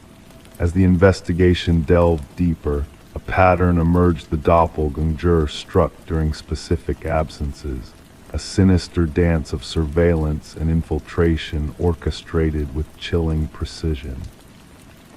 A former colleague, Lily Winters, emerged as a person of interest, her fixation on Rebecca bordering on obsession. Lily's eerie shrine-like replication of Rebecca's life within her own abode painted a picture of a disturbed mind fixated on assuming Rebecca's identity. The meticulous mimicry, the meticulous documentation, hinted at a plan far darker than mere imitation. The hunt for Lily intensified, culminating in a chilling realization Lily had seamlessly slipped into Rebecca's life, a shadow cast over her existence. Despite exhaustive efforts to locate Lily, she remained elusive, her disappearance shrouded in mystery. Rebecca, whisked away to safety under continuous surveillance, embarked on forging a new identity, leaving her former life behind like a faded memory. The echoes of the case reverberate through time, a cautionary tale of stolen identities and blurred boundaries. Detective Shaw, haunted by the enigmatic duo of Rebecca and Lily, keeps a vigil over their intertwined fates, a reminder of the fragility of identity and the lengths one might go to in its pursuit. In the quiet moments, she contemplates the faces in the photograph, seeking the subtle nuances that set them apart, a testament to the elusive nature of selfhood and the shadows that lurk beneath its surface. Story 15: The Enigmatic Coffee Shop. The quaint coffee shop had been a sanctuary for him, a place of quiet contemplation amidst the hustle and bustle of the city. For years, he followed the same routine, same table, same order, same peaceful silence enveloping him like a familiar cloak. The barista recognized his face, but to everyone else, he remained a mystery, nameless and elusive. Then one day, he simply didn't show up. Concerned regulars alerted the authorities, and when the police arrived to investigate, all they found was an empty chair and a wallet left behind. Inside the wallet, a driver's license bore a photo of a man with no name, no address, just a void where his identity should have been. Detective Sarah Mercer delved into the perplexing case, her fingers tracing the cold metal table as she scrutinized the security footage. The man, now dubbed John Doe in the official files, seemed utterly ordinary on camera, average in stature, unremarkable in appearance, clad in a navy coat with a weathered leather messenger bag slung over his shoulder. His disappearance defied logic, sending shivers down the spines of all involved. "Play it again," Mercer requested, her voice a whisper in the dimly lit room. The footage replayed the mundane events of that fateful morning. John entering the coffee shop during the rush hour, ordering his usual black coffee and settling at his secluded corner table. He wrote in a notebook, occasionally glancing out the window until the inexplicable moment when he rose, left his wallet on the table, walked towards the restroom and vanished into thin air, leaving no trace behind. "Check the bathroom footage," Mercer instructed, hoping for a clue, but the tech specialist shook his head in bewilderment. He never entered the restroom. It's as if he ceased to exist right there. Back at the precinct, Mercer sifted through the enigmatic contents of the abandoned wallet, blank spaces where personal details should have been, credit cards linked to non-existent accounts, and a lone business card with only a cryptic phone number. When she dialed the number, silence greeted her, punctuated by the rustling of papers before the line went dead. The barista, a witness to John Doe's daily rituals, could offer little insight. He kept to himself, always writing in that notebook, she recalled, her voice tinged with a hint of unease. Mercer probed further, but no one remembered John engaging in conversations or meeting anyone at the coffee shop. The notebook, filled with indecipherable codes and mysterious sketches of unfamiliar buildings, baffled even the most seasoned cryptographers. Mercer's inquiries yielded no leads. It was as if John Doe existed solely within the confines of that peculiar coffee shop. A peculiar pattern emerged in the security footage each time John entered. The timestamp flickered briefly, a subtle anomaly that caught Mercer's attention. Returning to the coffee shop, she positioned herself at his regular table, her gaze drawn to an antique mirror hanging between the entrance and the restroom hallway. Its ornate carvings mirrored the symbols in John's notebook, hinting at a connection beyond the mundane. Upon questioning the shop owner about the mirror, Mercer uncovered its long history within the establishment. When she touched its surface, she felt an inexplicable warmth, setting in motion a series of revelations that would shake the foundations of reality itself. Forensics uncovered a hidden compartment behind the mirror, containing identical wallets with blank details and a journal penned by John Doe, chronicling experiments in temporal manipulation and identity transference. The final entry hinted at imminent closure, a warning of encroaching danger. As word of the mysterious case spread, peculiar occurrences plagued the vicinity, the reflections in the shop's windows moving independently, sightings of John Doe where no one sat, and an unsettling sense of otherworldly presence. The breakthrough came with the unexpected arrival of Margaret Keller, a former physicist with knowledge of John Doe's true identity as Daniel Weston, a brilliant scientist who had vanished during experiments involving parallel realities and quantum mirrors. Mercer unraveled the tangled web connecting the coffee shop to Weston's past, tracing the building's roots to the very laboratory where he had disappeared. The final pieces of the puzzle fell into place when, alone in the dead of night, Mercer glimpsed the impossible in the shattered remains of the mirror, the coexistence of two versions of Daniel Weston, a rift bridging past and present. With the closure of the case, the coffee shop met its demise, the building razed to the ground, erasing all tangible traces of Weston's enigmatic presence. His fate remained a mystery, shrouded in the veil of parallel dimensions and elusive truths. Detective Mercer, haunted by the inexplicable events, retreated from the force, her own reality forever altered by the encounter with a man who slipped through the seams of existence. And as whispers of her own inexplicable writings and spectral reflections circulated, a fragment of an antique mirror hung on her wall, a silent witness to the mysteries that lingered beyond the veil of perception. Story 16. In the dimly lit Victorian-era home, Michael and Sarah Klein embarked on an unexpected journey as new tenants. Little did they know that beneath the peeling wallpaper lay a haunting mystery waiting to be unraveled. The charming old residence beckoned to them with its ornate woodwork and high ceilings, whispering tales of a bygone era. It was a place filled with character and secrets that were about to reveal themselves in a most unsettling manner. It all began with a simple water stain in the master bedroom, a yellowish blemish on the floral wallpaper catching Sarah's eye. As they peeled back the layers to investigate, they uncovered more than just outdated patterns. Hidden beneath the surface was a name Alina Winters written repeatedly in dark ink, the handwriting growing increasingly frantic and erratic. Curiosity turned to unease as they delved deeper into the mystery of Alina Winters. A search through property records yielded no trace of her ever owning the house. The only connection they found was a missing persons case from decades past, a case that bore a striking resemblance to the woman who had sold them the house, Margaret Cavendish.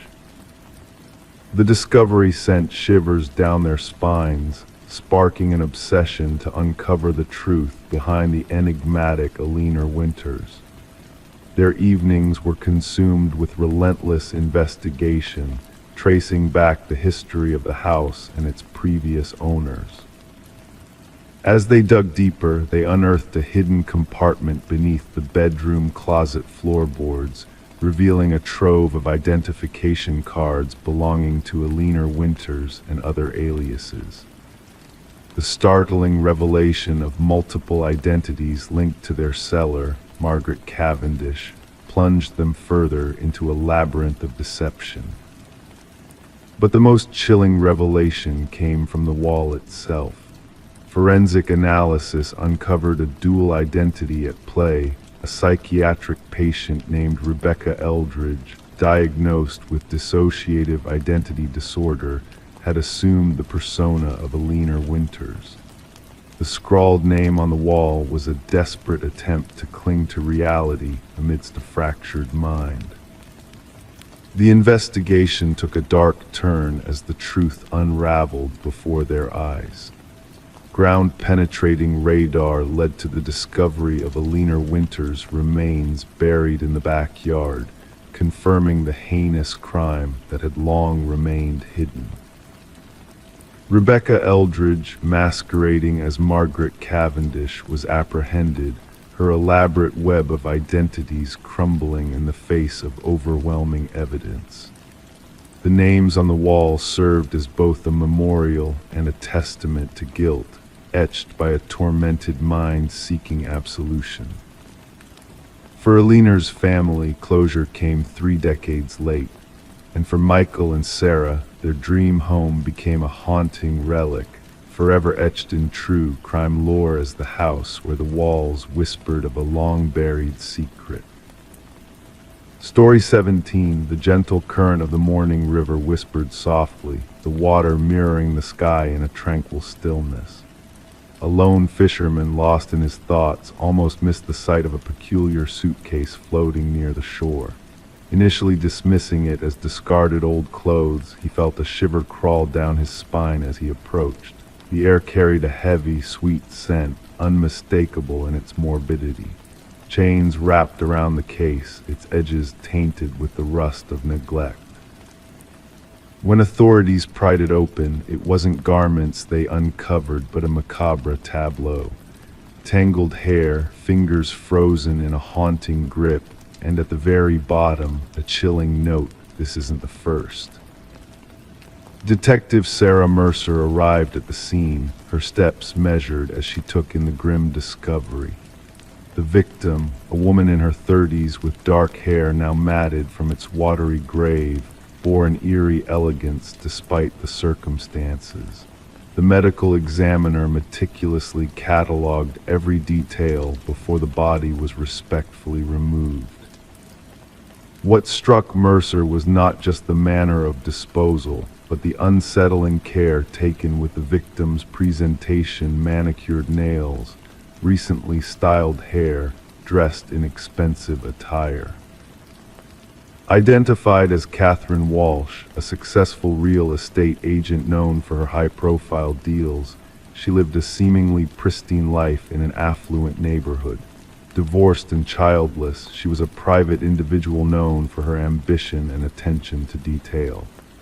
Her sudden disappearance, reported by her concerned assistant, raised red flags as she missed a crucial client meeting that could have been her breakthrough sale. As the investigation unfolded, Walsh's meticulously maintained home revealed a different story. Every aspect was immaculate, almost unnaturally so. However, a slightly ajar drawer in her office led to a startling discovery: a leather-bound journal with a cryptic last entry hinting at a lurking danger. Further digital scrutiny unveiled a pattern of ominous messages in her inbox, all bearing the same unsettling phrase: "I see your perfection." Mercer pieced together the puzzle, linking Walsh's anxious online searches for security measures to the carefully staged crime scene. "Our perpetrator is methodical," she confided to her partner. "This was no crime of passion, it was a deliberate ritual." A break in the case came unexpectedly from a local pawn shop, where Walsh's missing emerald necklace surfaced. The culprit, Michael Linden, a nondescript maintenance worker, emerged as the prime suspect. Surveillance footage painted a sinister picture of Linden's calculated entries into Walsh's building, always during her absences. A search of his modest abode uncovered a chilling collection of photos of Walsh and other women, all bearing a striking resemblance, taken without their knowledge. Behind a concealed wall in Lyndon's closet lay a shrine of eerie devotion, each victim's personal items meticulously displayed alongside detailed observations of their lives. Confronted with irrefutable evidence, Lyndon's calm facade cracked as he revealed his twisted rationale. They were flawed, he uttered impassively. Their perfection was a facade, and I had to expose it. The search for the other victims referenced in his note led investigators to desolate locations where 2 more suitcases were retrieved, each bearing the tragic remains of women who shared Walsh's professional image of flawlessness. Lyndon's trial was a somber affair, with the families of the victims silently watching as justice was served a life sentence without parole. For Detective Mercer, the case closed officially, yet haunting questions lingered in the air. What inner demons drove Lyndon to fixate on these women, seeking to rectify perceived imperfections through unspeakable acts? The river's gentle flow carried on, eventually erasing all traces of the grim tale it held. But in Mercer's precinct, the chilling notebooks served as a somber reminder that behind the facade of ordinary lives, darkness could lurk, waiting for the opportune moment to strike. As night fell, casting shadows over the precinct, Mercer remained seated at her desk, contemplating the enigmatic nature of evil that could hide in plain sight, biding its time until a single flaw exposed its true form. The world outside slumbered, unaware of the silent predators that moved among them, a reminder that beneath the serene surface of life, a turbulent undercurrent of darkness may flow undetected. Story 18. In the attic of her mother's house, Sarah Winters stumbled upon a dusty box labeled Memories. Inside lay a collection of aged Polaroid photos, capturing moments of joy and togetherness from her childhood. But amidst the familiar smiles and flickering candles, there lurked a sinister presence. A figure shrouded in shadow appeared in the background of each photograph, a man unknown to the family, yet steadily advancing closer with each passing image. Sarah's heart quickened as she realized the chilling truth that no one else seemed to see. She reached out to her father, the weight of unease heavy in her voice. "Dad, who is this man haunting our family photos?" His response was a stunned silence, followed by a deep breath filled with apprehension. "There shouldn't be anyone there except us," he finally replied. Determined to unravel the mystery, Sarah sought the help of Detective Marcus Reed. As rain tapped against the windows of the precinct, she laid out the haunting photographs before him. The detective's keen eyes traced the progression of the unknown man's movement through the frames, a sense of foreboding settling in the room. Despite their efforts to identify the figure, no one could place him. No memory stirred, no recognition sparked. It was as though he had materialized out of thin air, a phantom from the shadows of forgotten memories. With technological expertise, the images were enhanced, revealing hidden details that sent a shiver down Sarah's spine. A scar, a ring, a faint reflection, all clues leading to a chilling revelation. The man in the photos bore a striking resemblance to Robert Keller, a long-missing maintenance worker linked to past child abductions. The pieces of the puzzle fell into place as Keller's dark history came to light. His presence in the family photos was a haunting reminder of the horrors he had perpetrated, his malicious intent captured in frozen moments of joy.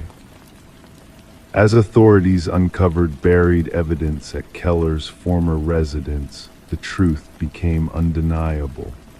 The shadow in the photos was a harbinger of tragedy, a a predator lurking in plain sight among unsuspecting families. Sarah sat alone, the weight of the revelations pressing upon her.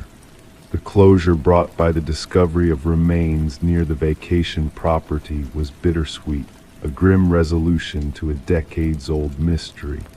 The unseen threat that had haunted their memories had finally been unmasked, his reign of terror exposed by the silent witness of photographs. Gently placing the photos back in the box, Sarah closed the lid on a chapter of darkness and deceit.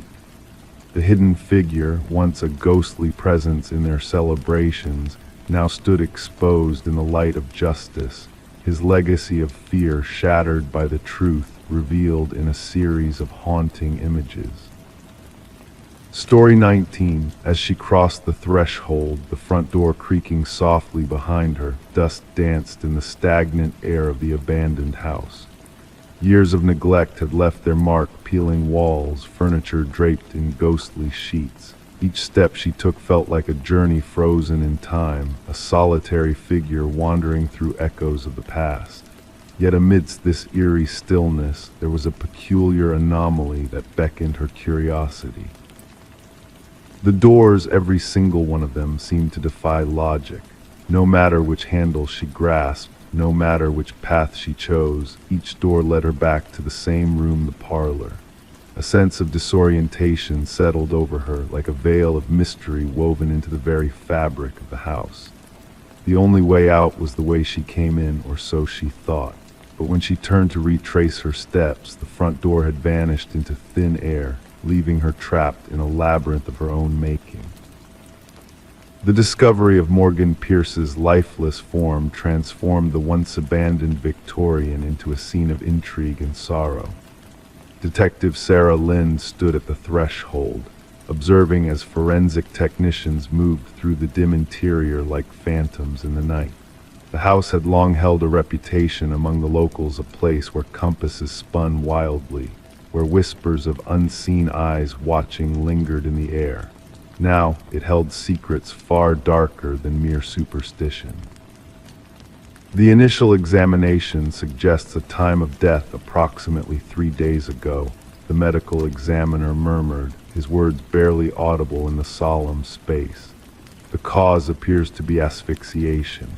Morgan, discovered seated in an antique chair in the parlor, bore a serene expression, hands folded neatly in her lap. No struggle marks, no signs of resistance. The scene exuded a chilling tranquility that unsettled even the most seasoned investigators. Lind inquired, her voice a hushed inquiry, who stumbled upon the body. Her partner relayed the information, a real estate agent showing the property to potential buyers. They mistook her for a trespasser until they drew closer. The house had remained vacant since the passing of its previous owner, Eleanor Blackwood, nearly 5 years prior. Legal disputes had left the property in a state of abandonment, unwanted, unclaimed, forgotten save for the occasional intrusion of vandals and thrill-seekers. Morgan Pierce, a 26-year-old graduate student delving into architectural enigmas for her thesis, had a penchant for the unconventional. Known for her meticulous nature and insatiable curiosity, she was drawn to spaces that defied the norms of design. The enigmatic Victorian, with its reputation for ensnaring wanderers in its web of confusion, would have been a siren's call to her inquisitive mind. Her roommate reported her missing 2 days back, Lind noted, sifting through her notes. Morgan mentioned investigating the house where wanderers vanish for her research. Further inquiry unveiled Morgan's multiple visits to the house in the weeks leading to her demise. Her journal entries chronicled strange acoustics, unexplained cold spots, and doors that seemed to lead to ever-shifting destinations. In her final musings, she spoke of deploying specialized equipment to capture what she termed spatial anomalies. Yet that equipment remained elusive, a missing piece of the puzzle. The autopsy yielded a startling revelation: traces of a rare alkaloid in Morgan's system, derived from a plant linked to shamanic practices. While the substance was known to induce disorientation and vivid visions, the dosage found was insufficient to be fatal. Morgan was no casual drug user, her boyfriend asserted during questioning. She held her research ethics in high regard. Intentional compromise of her faculties seems implausible. Digital sleuthing unearthed fragments of erased messages on Morgan's phone in exchange with a kindred spirit captivated by the mysteries of the house. Their dialogues grew intimate, cryptic, hinting at a shared understanding of the dwelling's enigmas. "The house retains its memories," read one cryptic missive. "It yearns for a seeker." Lynn's investigation led her to Adam Reeves, an architectural scholar who had engaged in discourse with Morgan. His expertise in rare spatial phenomena had captivated her, forging a bond that transcended professional boundaries. In their conversations, Reeves spoke of depths within the house that transcended mere optical illusions. He elucidated on a hidden world lurking beneath the surface, a realm of secrets waiting to be unveiled. When questioned, Reeves expressed genuine grief at Morgan's passing. "The house harbors a legacy," he confided. "Its architect wove a tapestry of illusions and riddles. Morgan believed there was a deeper truth, a truth beyond mere trickery." Yet Reeves possessed an alibi for the critical time frame of Morgan's demise. Surveillance footage captured him delivering a lecture at a distant university symposium, placing him miles away from the scene of her final moments. A breakthrough emerged from an unexpected source, a descendant of Alina Blackwood, now residing overseas. Contacted by the investigators, he exposed a long-buried family secret, a legacy veiled in shadows. "My grandmother was not the sole Blackwood to meet their end within those walls," he divulged. Others followed suit, always discovered in the parlor, always in a state of serene repose. The family termed it the claiming. He furnished age journals chronicling deaths attributed to natural causes, heart failures, strokes, all linked to prolonged exposure to the house's influence. A morose pattern emerged, a tapestry of lives intersecting with tragedy within the walls of the Victorian. A secondary sweep of the premises unearthed a concealed compartment behind the parlor's hearth. Within its confines lay Morgan's missing equipment and a trove of enigmatic artifacts, a meticulously arranged assemblage of items from diverse indigenous cultures, converging in a harmonious dance of symbolism. At the center stood a weathered figurine, its features smoothed by the touch of generations. Analysis linked the figurine to a deity associated with liminal spaces, the thresholds between worlds.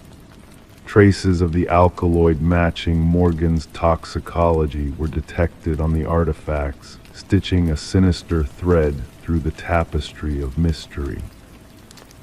The case took an ominous turn as forensic analysis of dust patterns within the house unveiled a presence beyond Morgan's solitary vigil. Partial fingerprints, alien to Morgan or known visitors, graced the doorknobs like ethereal whispers of an unseen hand. 3 weeks into the investigation, Adam Reeves was discovered in his apartment, a mirror image of Morgan's final repose. Alkaloid traces mirrored those found in Morgan's system, hinting at a malevolent force at play. Clutched in Reeves' hand was a key, unyielding to any lock within his abode, yet a perfect match for the hidden compartment in the Victorian. His final missive, an email addressed to himself as a testament to the truth, bore witness to the house's insidious grip on perception. "The house does not ensnare you physically," he inscribed. "It ensnares your very essence. The paths lead where they have always led, yet the mind perceives a labyrinth. Once enlightenment dawns, escape is merely a decision. But by then, the desire to depart has waned." The case, shrouded in shadows and unanswered queries, lingered as an open enigma, a saga of inexplicable demises cloaked in suspicion. The Victorian, now deemed uninhabitable and cordoned off by authorities, whispered tales of spectral lights flickering within its confines on moonlit nights. Rumors swirled of visitors who vanished within its walls, drawn into a realm beyond mortal ken. Some locals murmured of the house's insidious hunger for souls that delved too deeply into its enigmatic core. Others spoke of Morgan and Reeves as harbingers of an ancient truth, a truth that dwelled in the interstices of conventional reality. The veracity of such tales remained as elusive as an exit in a maze where all doors led back to the beginning of mystery, entwined with the very essence of the house's enigmatic allure. And as the night descended, casting shadows upon the forsaken Victorian, the whispers of its secrets echoed through the corridors, beckoning the curious and the daring to tread its hallowed halls, where reality blurred and dreams intertwined with the fabric of existence. Story 20. The aging apartment exuded a charm of its own, a symphony of groaning pipes and creaking floorboards. Yet the new occupant sensed a disquieting presence in those sounds. The footsteps, too deliberate and unwavering, seemed to originate from above, despite her living on the highest floor. One fateful night, emboldened by a surge of courage, she rapped the ceiling with a broomstick. The footsteps ceased. A heavy silence enveloped the space until a single knock reverberated from within the ceiling itself. Sarah Coleman chose to keep the strange incident to herself, attributing it to the settling of the building or a potential critter that had infiltrated the attic. Night after night, the methodical footfalls continued their haunting dance across her ceiling in the veiled darkness. Sarah adapted, cranking up the volume of her television, donning headphones at bedtime, anything to drown out the unsettling rhythm above. Detective Morris was introduced to the apartment's enigma when a maintenance worker stumbled upon a concealed crawlspace during routine repairs. Upon removing a section of drywall to mend a leak outside Sarah's unit, the worker stumbled upon a clandestine passage unaccounted for in the building blueprints. Illuminated by his flashlight, the narrow space revealed a makeshift living quarter, discarded food wrappers, empty water bottles, a soiled blanket, and a small journal. The building superintendent promptly summoned the police. Detective Morris, accompanied by Detective Rivera, arrived to find the maintenance worker visibly shaken. "Someone's been dwelling within the walls," he muttered, his voice trembling. "Someone's been watching." The journal contained meticulous observations of Sarah Coleman, her daily routine, her visitors, her meals, her viewing habits, her moments of repose. The once neat handwriting deteriorated into chaotic scrawls in the final pages, adorned with cryptic symbols. "The subject no longer acknowledges my presence," the last entry lamented. "She has chosen to ignore me. No one ignores me." Forensic teams meticulously combed the crawlspace, unearthing fingerprints that matched no known records. It unveiled an intricate network of passages interwoven within the building's walls and ceilings, some with origins dating back decades. These passages intertwined with 5 different apartments, culminating in observation points camouflaged as mundane fixtures, but only one led to Sarah Coleman's abode. Interviews with current residents yielded no unusual occurrences beyond the typical sounds of communal living. However, former tenants painted a divergent picture. 3 predecessors of Sarah's described feeling a constant gaze upon them or hearing inexplicable movements. One tenant had vacated after a mere fortnight, all refraining from voicing their experiences out of fear of seeming paranoid.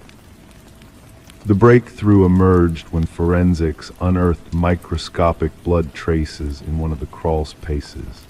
DNA analysis linked it to Martin Weaver, a former resident who had vanished without a trace 4 years prior.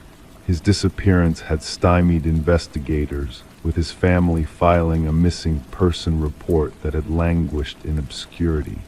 Martin resided directly beneath Sarah's apartment. Revisiting Martin's vanishing act, Detective Morris unraveled a narrative tinged with dread. Martin had bemoaned disturbances emanating from the upper floor of his abode, confronting the tenant residing above him, an introverted figure named Edward who shunned social interactions. Subsequently, Martin vanished, while Edward absconded the following month without a forwarding address. A meticulous examination of Edward's rental history unveiled a recurrent pattern. Preferring top-floor accommodations, he forged minimal connections before vanishing without a trace. A neighbor from his third residence recollected Edward's intensity and incessant grievances about the need for silence. Records divulged Edward's acquisition of remote rural property. Upon investigating, a secluded cabin materialized, its walls adorned with photographs and notes. The images featured residents from various apartment buildings, including Sarah Coleman and Martin Weaver. Detailed maps of ventilation systems and structural vulnerabilities coexisted with journals chronicling specimen observations and the maintenance of habitats. At the cabin's core, a corkboard displayed newspaper clippings, 6 missing persons reports, each tied to a former resident of buildings Edward had inhabited. Deep grooves etched the wooden floor beneath the board, suggestive of a heavy object dragged repeatedly. Behind the cabin, cadaver dogs unearthed freshly disturbed earth, unveiling human remains, each grave a poignant testament to Edward's sinister machinations. As forensic anthropologists endeavored to identify the victims, Detective Morris revisited Sarah's apartment building. Though the crawl spaces had been sealed, residents still reported sporadic noises. During the installation of enhanced security measures, maintenance workers stumbled upon a chilling discovery: a second journal nestled in a crevice where the ceiling met the wall in the hallway.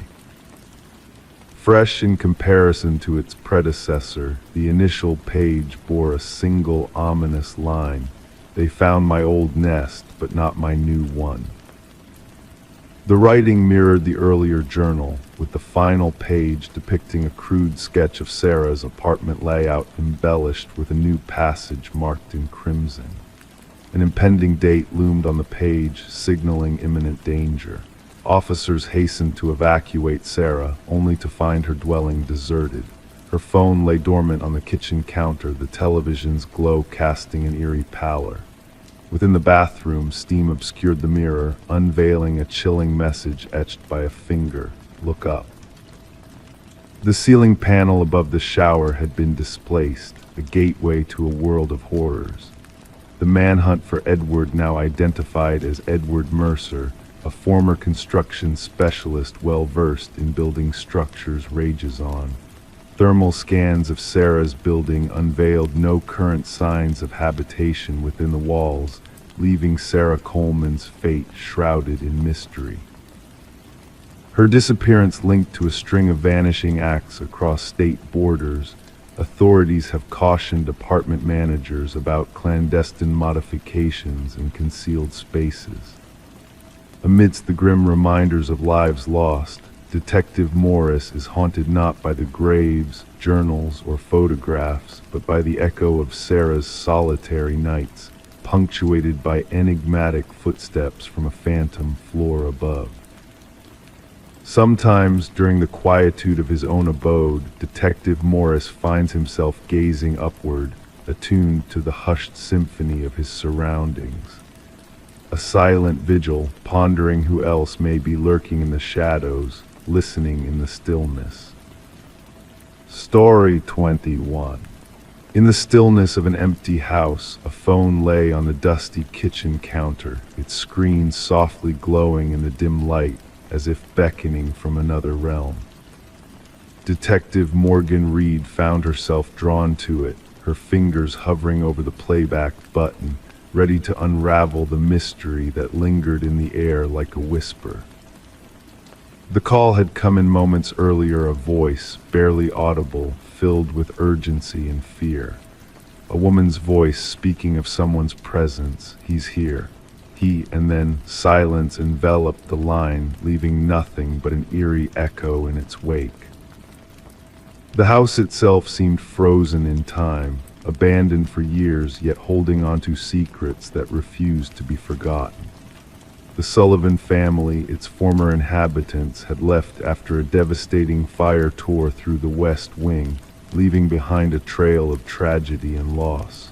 But now, the phone on the counter seemed to defy logic, a ghostly connection to a past that should have remained buried. As Detective Reed played back the recording for the 5th time, the whispering words echoed in her mind, a haunting refrain that refused to fade.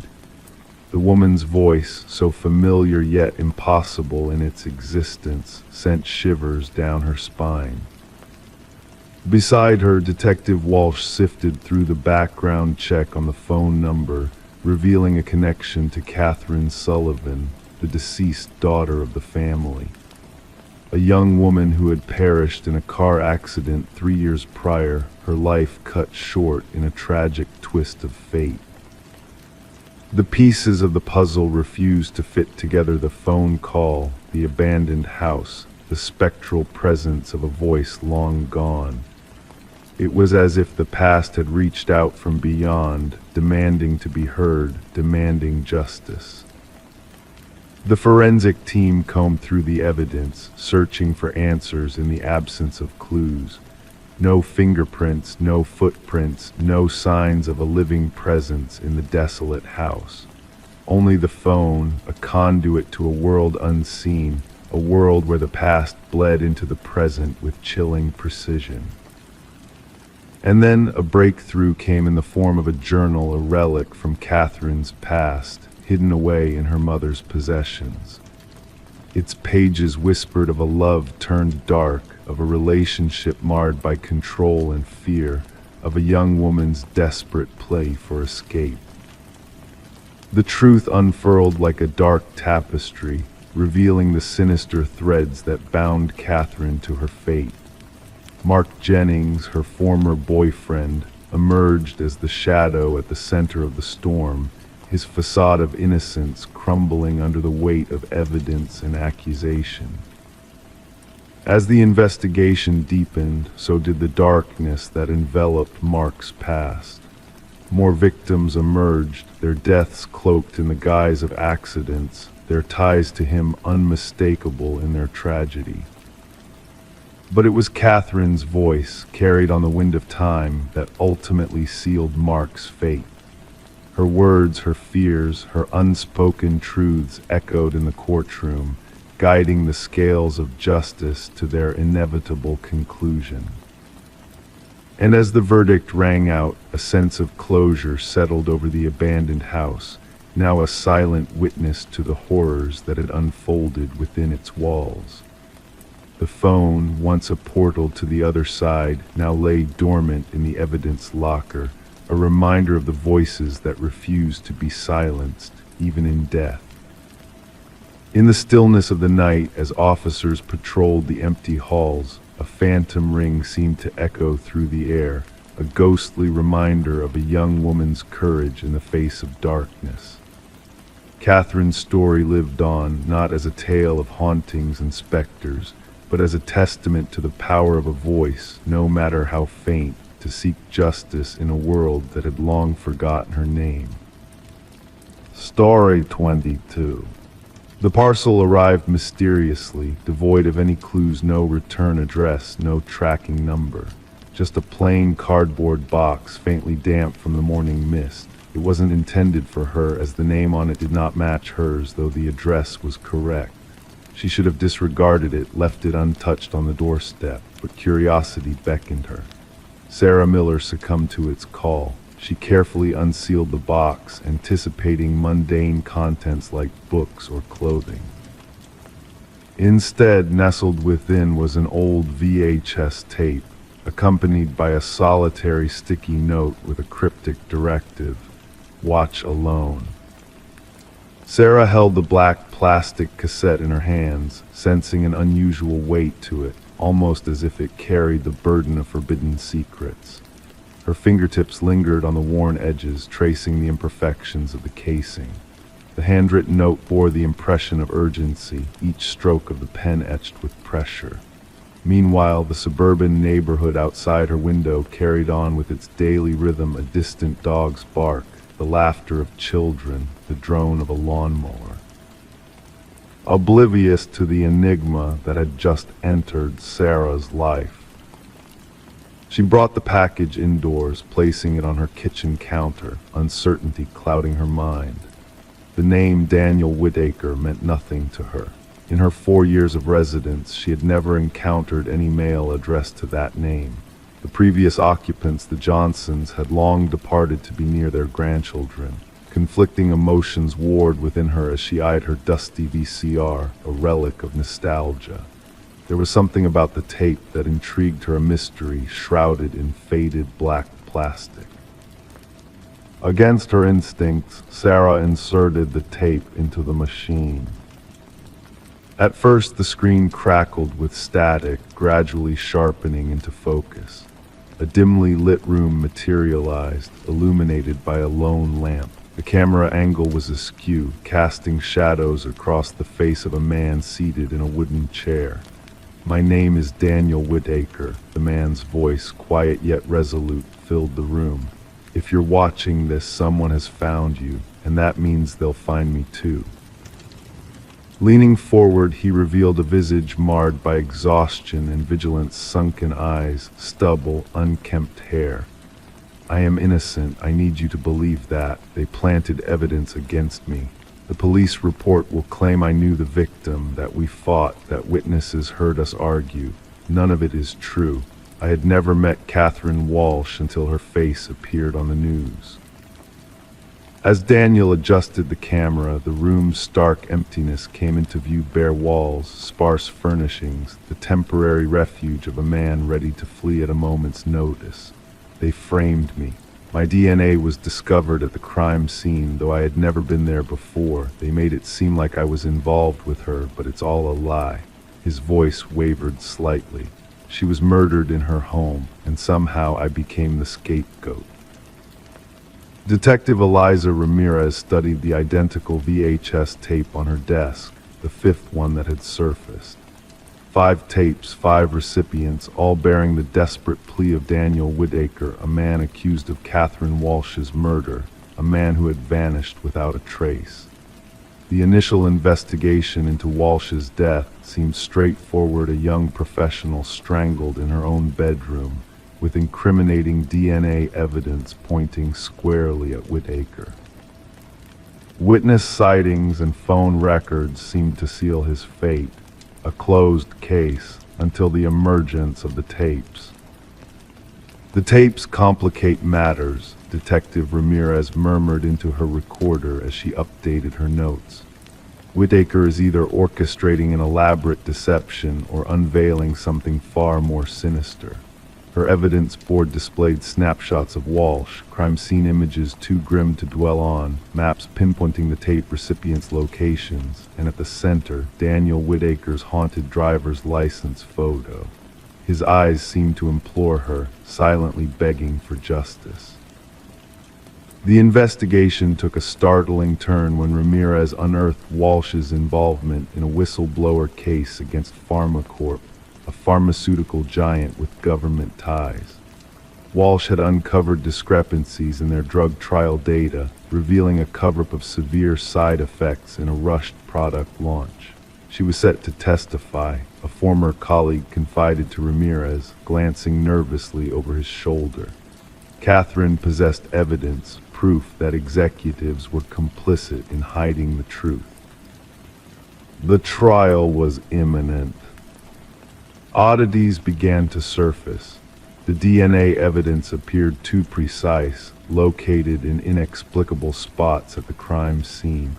Witness testimonies sounded rehearsed, echoing identical phrases across multiple statements, and surveillance footage from nearby buildings conveniently went missing during the crucial time frame of the murder.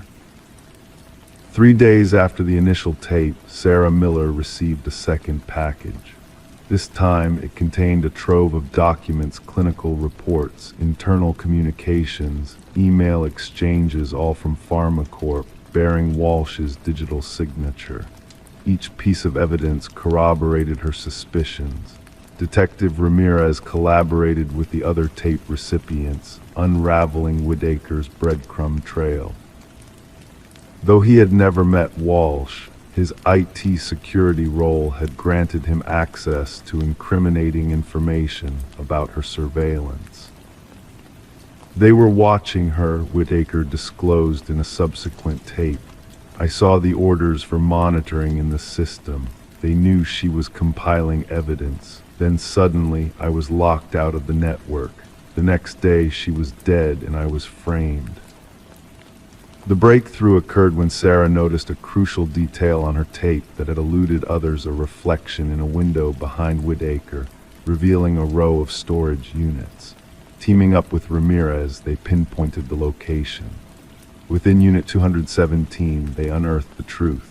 Whitaker's journal chronicling the conspiracy, Walsh's original files, and damning blueprints outlining Whitaker's setup, penned by PharmaCorp Security, had a former cop with access to evidence protocols. Justice didn't arrive with a grandiose arrest, but through a gradual accumulation of undeniable proof. 3 executives faced indictments. The security chief confessed, bargaining to testify against his superiors. The tainted drug was withdrawn from consideration. Whitaker emerged from hiding, a changed man scarred by his time as a fugitive.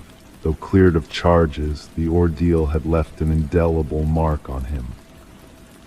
In a brief encounter on her porch, Sarah queried Whitaker, "Why me? Why send it to my address?" His weary gaze met hers. "The algorithm chose you. I needed individuals unconnected to me or Catherine people beyond their surveillance. People who could still trust their instincts when the world deemed me guilty."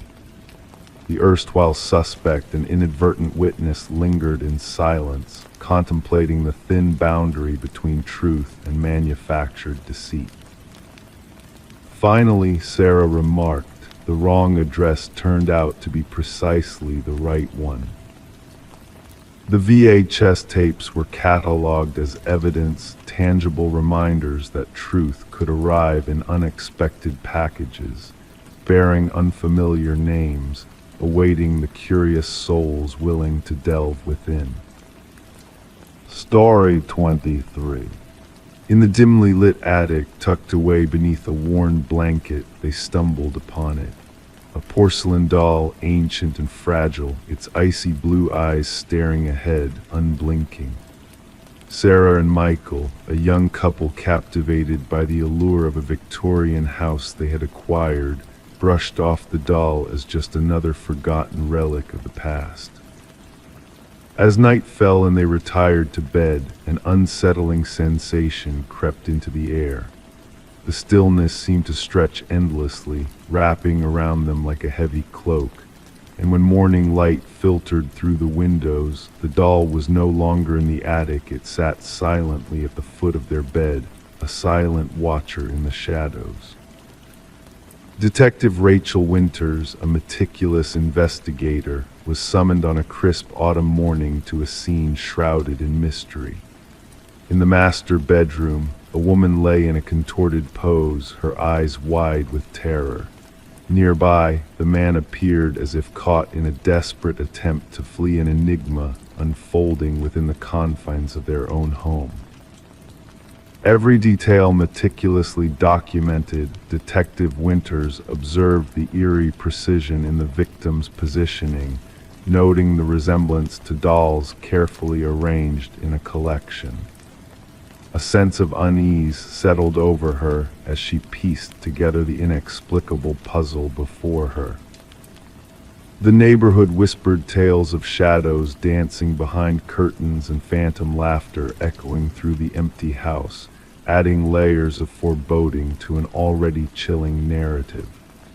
The forensics team unearthed traces of antique fabrics, reminiscent of doll clothing, scattered around the crime scene, weaving a sinister thread through the investigation. Delving into the house's dark past, Detective Winters uncovered a haunting pattern: previous owners meeting tragic ends under mysterious circumstances, their fates intertwined with the very walls that bore witness to their demise. A newspaper clipping hinted at a dollmaker's tragic tale, his final creation rumored to hold a sinister secret. As the investigation unraveled, a chilling discovery emerged from hidden photographs, revealing the dollmaker's eerie connection to the porcelain doll found by Sarah and Michael. Ghostly handprints etched in invisible ink traced a spectral path from the attic to the master bedroom, hinting at a presence beyond the realm of the living. A distant relative's cryptic revelations shed light on the dollmaker's macabre rituals, blurring the line between the mundane and the supernatural. The veil between worlds grew thinner, casting a shadow of doubt over the tangible evidence at hand. The case took an inexplicable turn as the enigmatic doll vanished from police custody, leaving a trail of unanswered questions in its wake. Detective Winters, caught in a web of inexplicable events, found herself at a crossroads between logic and the unknown, her final actions shrouded in a veil of uncertainty. With the house changing hands once more, a sense of unease lingered in the air, a silent witness to the secrets buried within its walls. The attic, now devoid of the doll's haunting presence, stood as a silent sentinel to a past that refused to be forgotten.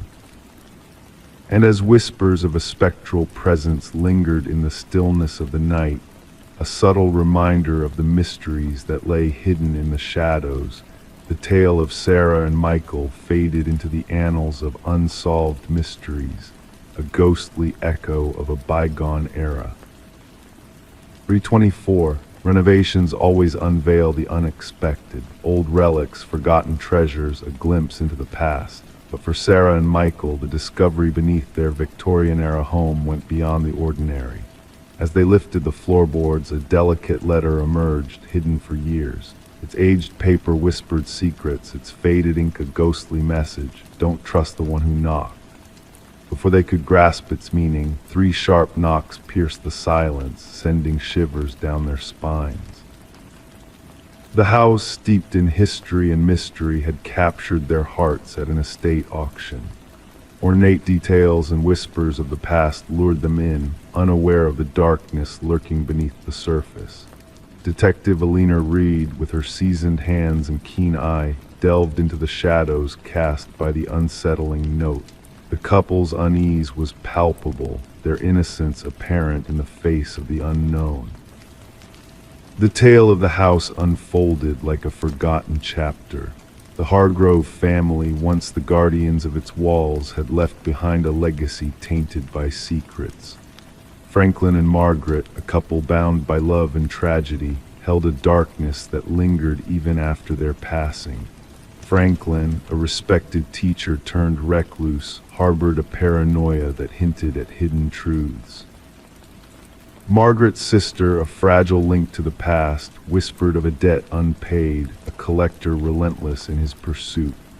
The man who knocked, the collector, a specter from the shadows of the past, haunted Margaret's final days. Reed's investigation unearthed a grim tableau, a skeleton hidden in the earth, a victim of debts unpaid and sins unforgiven. The truth, like a specter, slowly materialized. Franklin's descent into darkness, Margaret's silent suffering, and the collector's grim fate painted a portrait of tragedy. The house, once a sanctuary, became a prison of secrets and lies. As the case closed, justice found its way through the darkness. Victor Mercer, the enigmatic collector, found peace in death, his bones a testament to a life lived on the edge of morality. Sarah and Michael, unable to bear the weight of the past, let go of the house, its halls echoing with the whispers of the departed. The note, a silent witness to a bygone era, remained a chilling reminder of the fragility of trust. The knocking, a ghostly echo of a past long buried, lingered in the empty rooms, a reminder that some secrets never truly fade away. In the stillness of the night, as the house stood silent and abandoned, the echoes of 3 knocks danced in the shadows, a haunting melody of what once was. Detective Reed, in her final musings, acknowledged the enigma that lingered, a mystery unsolved, a truth obscured by time and memory. And so the house stood as a monument to the past, a silent guardian of secrets untold. Whether the knocks were a trick of the wind or a whisper from the beyond, one thing remained clear. In the heart of darkness, trust was a fragile thread, easily broken by the secrets that lurked in the shadows. Story 25. The worn envelope sat on the detective's desk, its edges tinged yellow with age, yet the stamp still fresh, as if just sent off into the world. With a delicate touch, Detective Sarah Morgan carefully unfolded the envelope, revealing a single sheet of paper inside. The message, typed hastily in an uneven font, simply read, "I am sorry for what I did." A peculiar dampness clung to the paper, carrying with it a faint scent of iron that lingered in the air. It was only upon closer inspection that the detective noticed a reddish smear along the bottom edge, a stark contrast against the white surface. But this was no ordinary stain, it was human blood, and the DNA within matched that of a long unsolved homicide case that had plagued the department for years. The victim, a young journalist named Rebecca Warren, had been found in her apartment, a tragic scene of violence with multiple stab wounds marking her untimely end. Her laptop was missing, her notes strewn across the floor, hinting at a connection between the attack and the story she had been pursuing. Despite tireless efforts and countless dead ends, the case had gone cold. But now a mysterious letter had found its way to the homicide division, bearing a chilling message of remorse, or perhaps a calculated ruse to mislead. Detective Morgan sealed the letter in an evidence bag, her gloved hands moving with practiced precision, preserving every possible clue. The forensics team confirmed her suspicions. The blood on the letter was indeed Rebecca's, a silent witness to the heinous crime that had gone unpunished for too long. Gathering her team in the dimly lit briefing room, Morgan pinned the letter at the heart of the investigation board, a tangible reminder of the weight of guilt that had found its way to their doorstep. "This changes everything," she murmured to the room, her voice a soft echo in the stillness.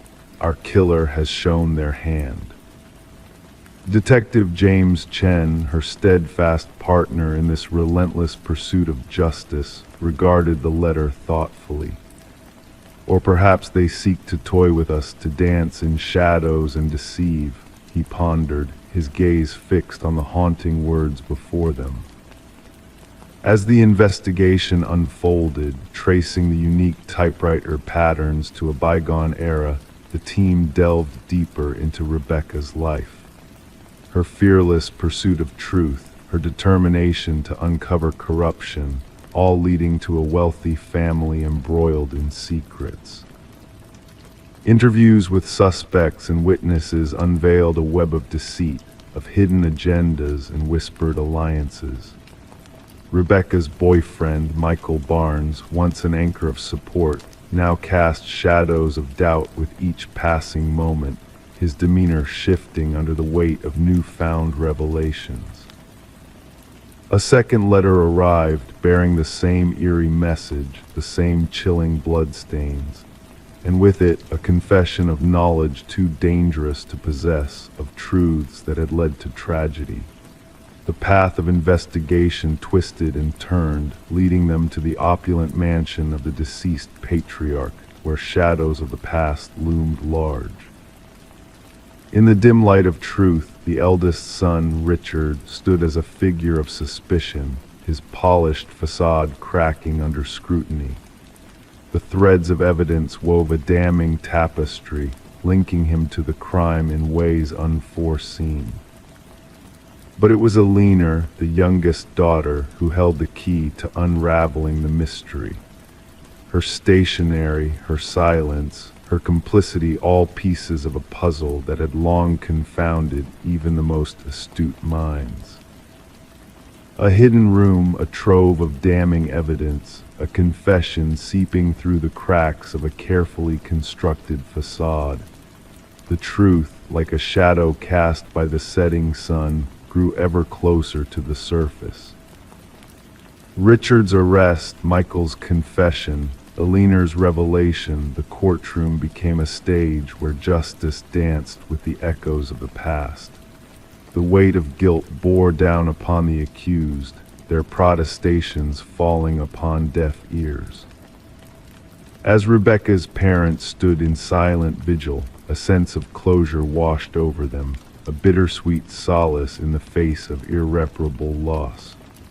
The blood-stained letters, now silent witnesses to a crime long hidden, stood as a testament to the enduring power of truth. And so the case of Rebecca Warren became a whispered tale, a cautionary fable in the annals of detective lore, a reminder that even the darkest secrets, buried beneath layers of deceit, will one day come to light. And in that moment of reckoning, the shadows retreat and justice, like a beacon in the night, shines bright.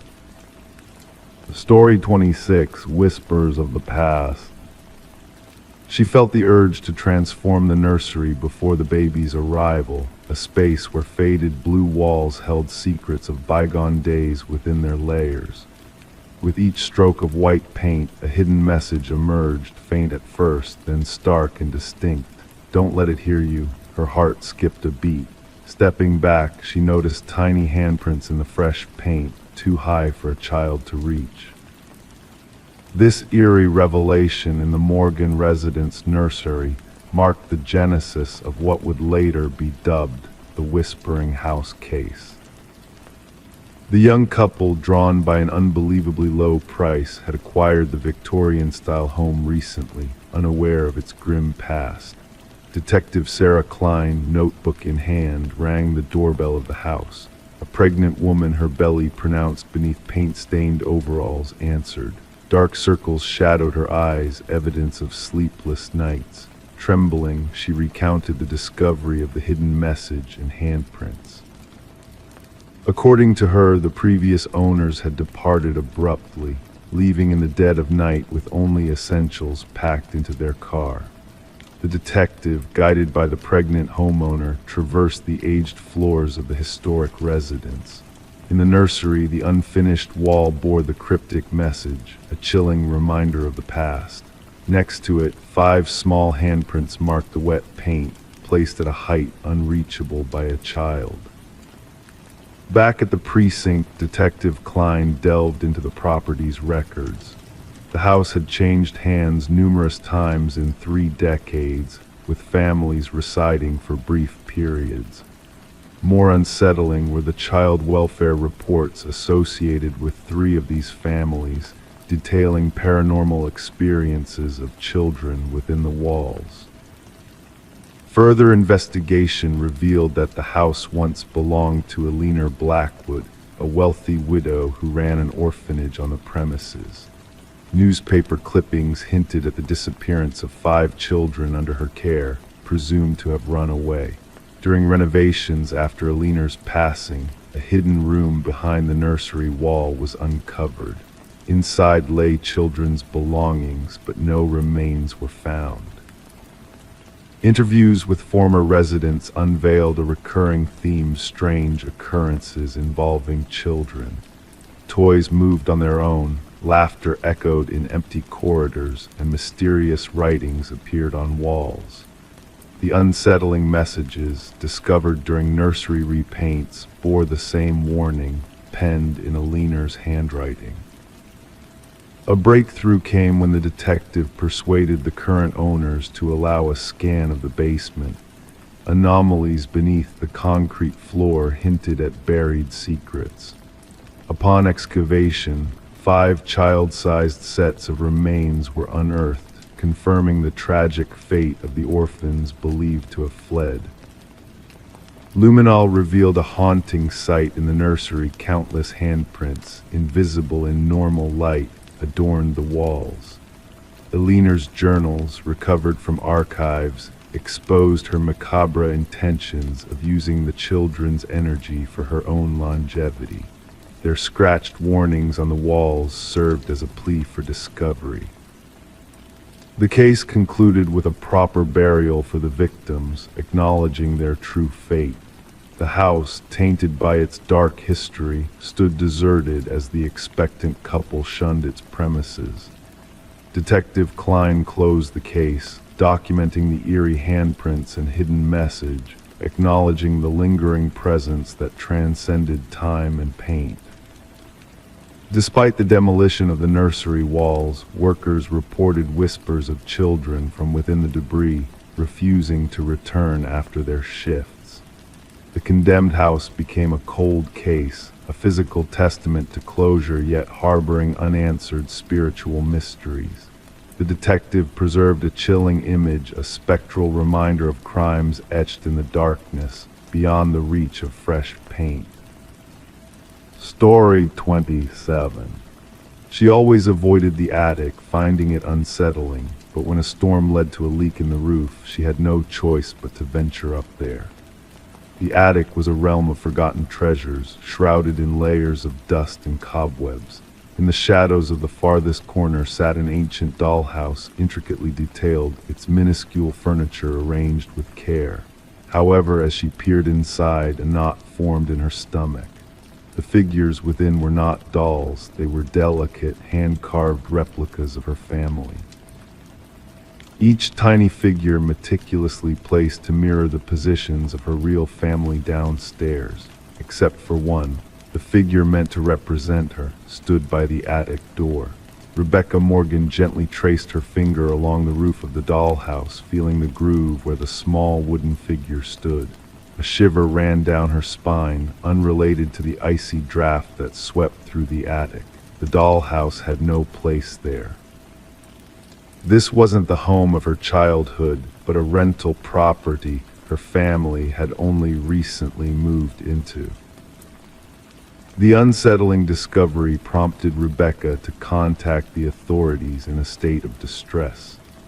Law enforcement officers arrived at the suburban house to find a family in turmoil, refusing to return to the upper floors. Detective Sarah Harmon, the lead investigator, initially brushed off their fears as a possible prank or a product of unsettled minds adjusting to a new environment.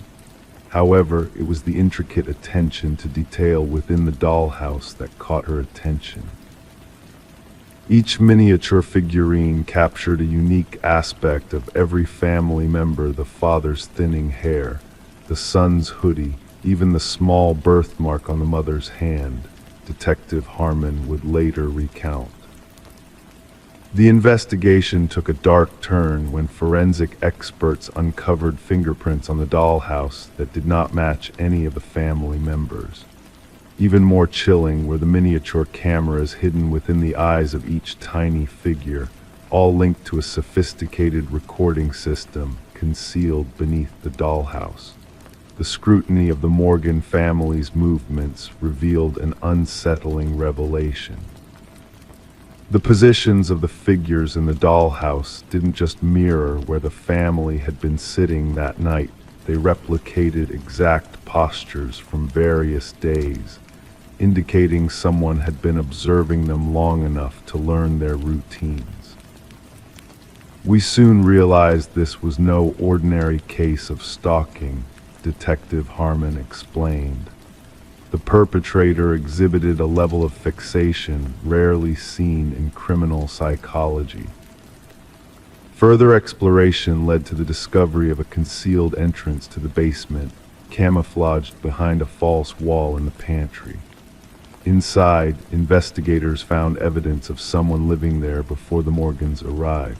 Food wrappers, water bottles, and a sleeping bag hinted at an unwelcome guest dwelling beneath the family for weeks. The absence of forced entry puzzled the investigators. Property records disclosed that the house had remained unoccupied for nearly a year before the Morgans' arrival. The former owners, an elderly couple, had both passed away within months of each other.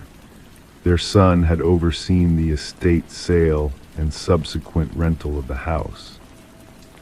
Interviews with neighbors provided little insight, except for a mention by one elderly woman who occasionally spotted lights in the house during its vacancy.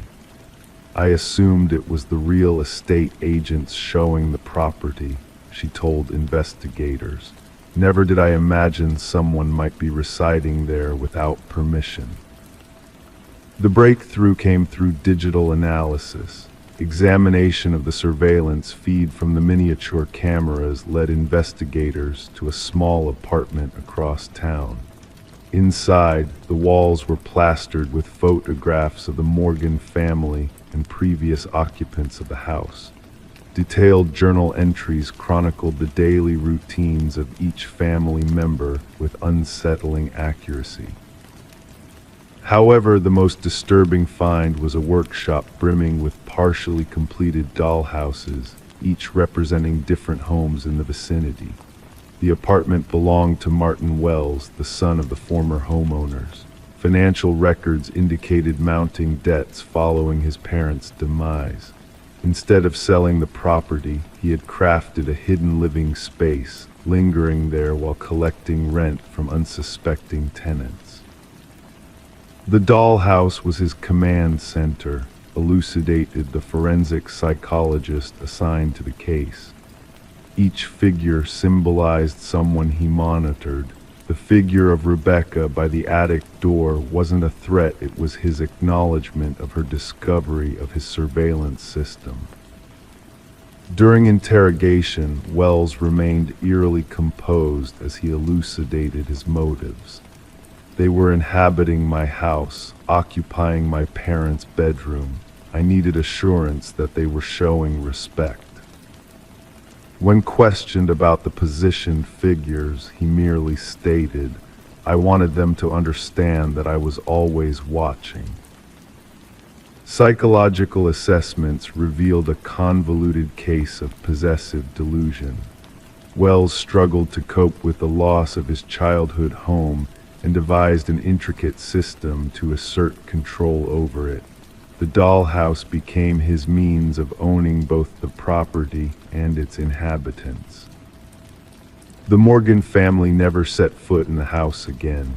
Rebecca later reflected on the most haunting moment, realizing the true implications of the dollhouse. Someone had been observing us all this time, measuring our lives, transforming us into mere playthings. The true horror wasn't the dollhouse itself, it was comprehending that in his mind, we were just pawns to be manipulated and watched. Wells faced multiple charges, including stalking, invasion of privacy, illegal surveillance, and trespassing. The case prompted a reevaluation of real estate disclosure laws concerning deaths on properties and the obligations of agents to ensure homes are vacated properly before new occupants move in. During the sentencing, the judge acknowledged the profound violation the Morgan family endured. You didn't just encroach upon their home, you violated their sense of security and independence. You observed their most intimate moments and replicated them for your satisfaction.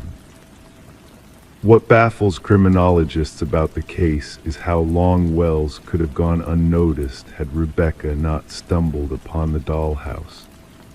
Analysis of his journals suggested he had been clandestinely residing in homes for almost 2 years, transitioning from one property to the next, constructing doll houses for each observed family. The Morgan family eventually found solace in a new residence far from the haunting memories. However, Rebecca admitted in her victim impact statement that she still checks closets and hidden spaces regularly. She removed all doll houses and miniatures from their new home. "Some days I still sense eyes on me," she confessed. "I often wonder if, somewhere out there, someone is manipulating a miniature version of me in a dollhouse I have yet to uncover."